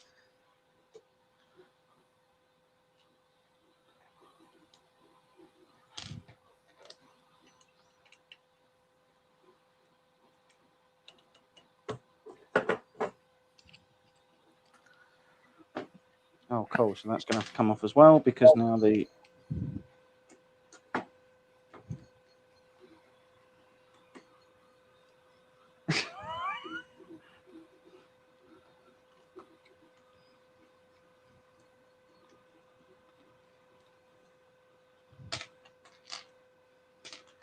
I seem to recall, actually, Matt, that at the time that I was reading that section of the instructions, I was talking to you. So I'm not saying this is definitely your fault, but it certainly feels a lot more like your fault than mine.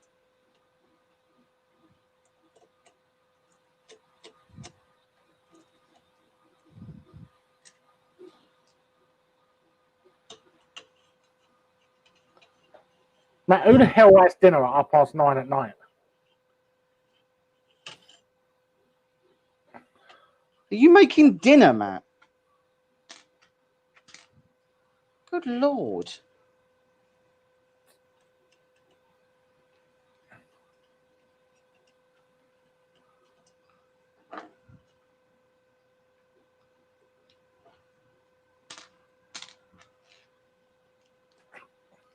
Is the right extrusion not for the...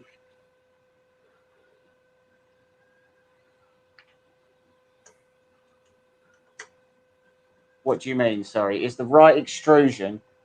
I think Mac's clock is broken. I think there's a lot about Matt that's broken. And the clock's not even the most important part. I was going to say, I don't think the clock even makes the top 10 on that.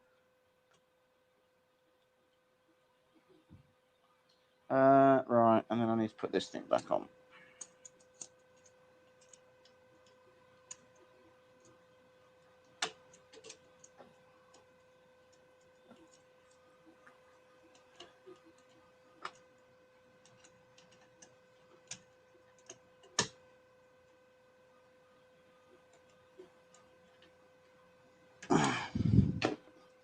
Right, okay, right now, hold on.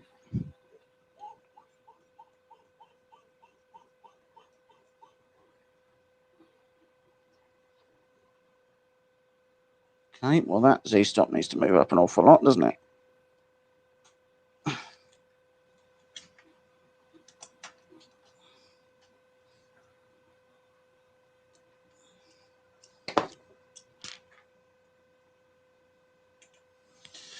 Right, God help me. That is a 3D printer. Huzzah. Now, let's try turning it on. Whoever wins this, I just want to be clear. I have just saved you, well, 2.5 hours of your life.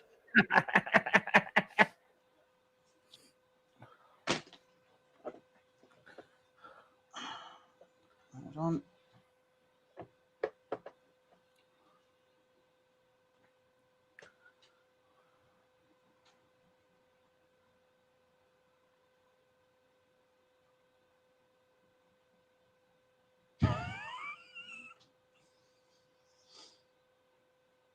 Right, hold on, because I might have done my screen cables ran the wrong way.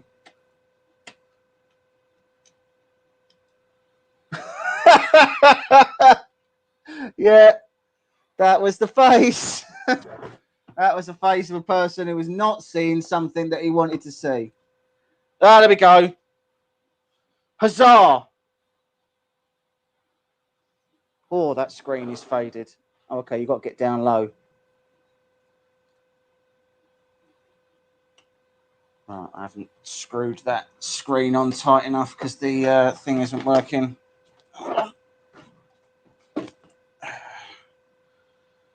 So it's a push wheel, and if you don't do the backup tight enough, then there's not actually enough.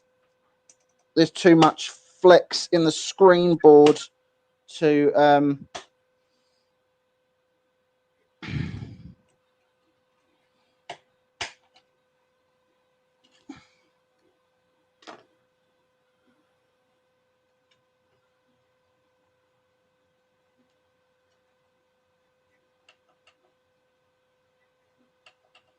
There we go.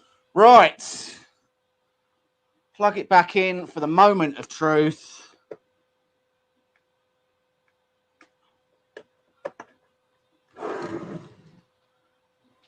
Hold on. I will even oh, I'm on the wrong camera, that's why.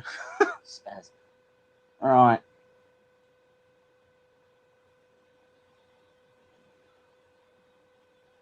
We can all see that. Click. Screen comes on. So it's a very bright backlight, but a surprisingly dim screen. God help me, I'm now going to try auto homing. Yeah, the backlight is so bright we can't even see anything on the screen.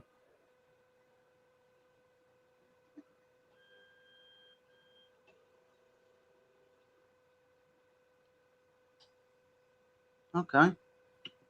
So let's just move that Z a second. I think I might have part of my... I think it's getting close to that, Matt. Oh, Sam.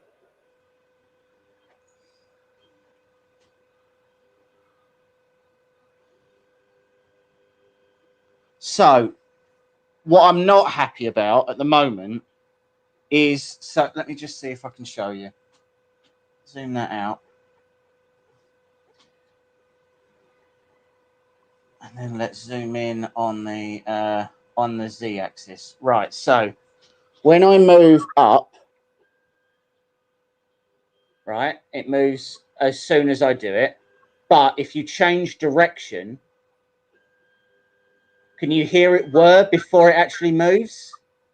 It's almost like there's too much flex in the X bracket, and as it's going up, it's sort of going and then it's actually getting there. Like,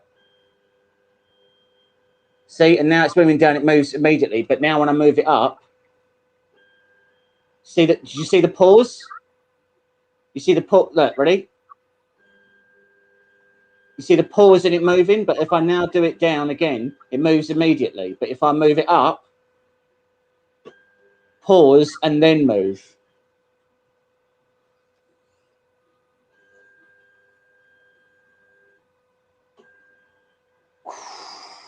Yeah. We'll have to see how it prints, which we're not seeing tonight because I don't want to.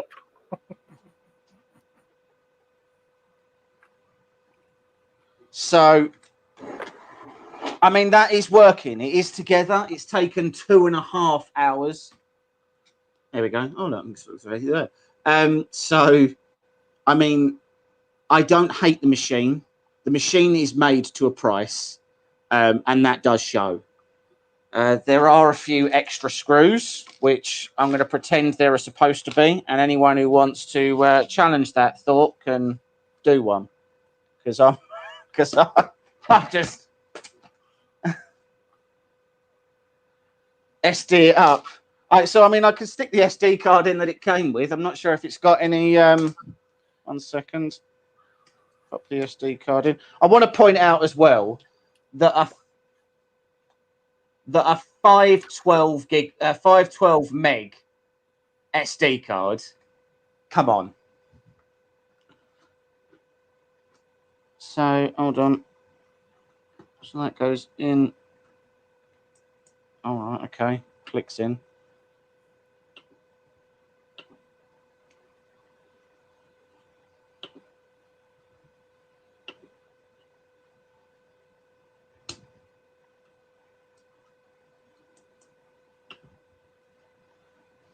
There we go. Print from SD card test. So there is a support G code, whatever that is.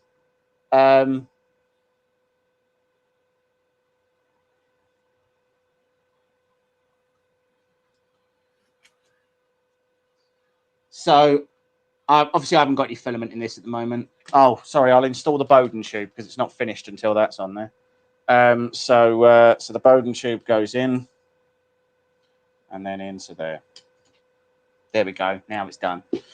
So things I like. I do like the tool head. It's got dual fan blowers. They blow directly onto the nozzle. There's a decent amount of airflow on there. Bed's fine. It's PEI coated. It's not really a problem. I don't really like the screen. There's a lot not to like. So let's start with the fact that it just took me 2.5 hours to build this thing. That's not okay. These parts here on the X-axis are all plastic. They're injection molded, and they're high quality plastics. They're like an ABS.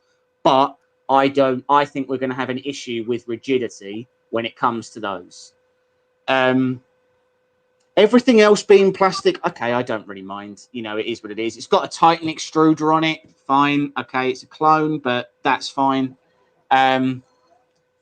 A-series drivers are going to bugger me a lot. Like things you like, pies. Thanks, Zohib. Imagine a total newbie building it. I honestly don't think a total newbie, without blowing my own trumpet, I have been building and maintaining and breaking 3D printers for the last 5 years. There's a lot of... So actually, to be fair, there's no twisting flex in these. It's this one bracket at the back here. Because that's where the lead screw goes in and there's not 2 Z's. That's my issue. That's my concern.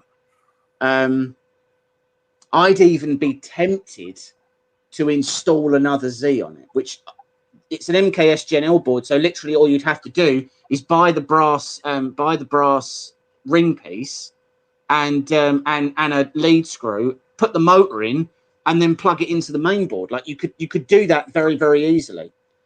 I want to like it, and I'm going to give it a chance. At this price, I have to give it a chance. So we'll do some printing with it, and we'll come back to you with a full review, and we'll go there. So Sam, I think they do sell it as an upgrade. There is a Dual Z upgrade kit. Again, I would be clear that under normal circumstances, we have actually got a Dual Z upgrade kit. Did I hear ring piece? Yeah, you did. I'll pick that up as well. The brass collar is what I was referring to. It's already got the molding. So normally on a single Z, there's not actually the molding here for the brass collar to sit in for the second Z to go on. And as well, you normally need a Z splitter because most of the ender boards don't come with 2 Z outputs. So, but with this one, you would literally put the gold collar in and the Z rod, and then you would plug the Z motor into the board, and that would be it. It would now be dual Z. There'd be no firmware changes or anything like that. So I don't even really think it's a kit. I think it's just literally a lead screw, a collar, and a motor, and you're away. Which is what? It's got to be less than 30 quid off of Amazon or something to put that on. My concern still, though, is these parts here. These should have been aluminium. You can see the flex on the spare one. Just as you move that, you can see the flex on it. There is a decent amount of flex. So look, if we go back to this view and I zoom in. Right, so here, like, it shouldn't do that. I'm sure you guys can see just how much, and there's no way to tighten any of that because it's not the wheels that are the issue. The wheels are actually tight. Like there's no movement in this part, but that. I mean, I am really yanking on that, but still, if I then move the axis, I think you'll probably be able to see a bit better from there. So, like, if we move the Z, right, so we move up, right? So that's it going up by a few mil. Oh, God, hold on. Right, now watch when it goes down and changes direction. You see the pause? That pause is this flexing up or down, flexing to catch up. Now, if you are printing and you've got, for example, Z-Hop enabled, if you've got Z-Hop enabled, I would imagine that would be an issue whilst you're printing, because there's no way that flex could be consistent enough to mean that it would always flex the same amount. Yeah. So. Right, what we're going to do is we're going to leave it there for the day, guys. That's 2.5 hours. So thank you very much for joining us and sticking with us. We will do some prints on this, and we'll get a full review done for you guys, and we'll get that out as soon as we can. I don't hate this machine, but there are some immediate concerns. I don't know whether those concerns are valid until I try printing with it. But let's see how we do. Do not forget to like and subscribe. We have lots of stuff coming up. I'm actually going to have to look through the printer here to see the camera properly. Then we've got lots of content coming up. We've got the photocentric trip that we've got coming up soon. That's going to be really cool. We've got loads of stuff coming along. Thanks for sticking with us, guys. Like and subscribe. We'll see you all soon. Bye.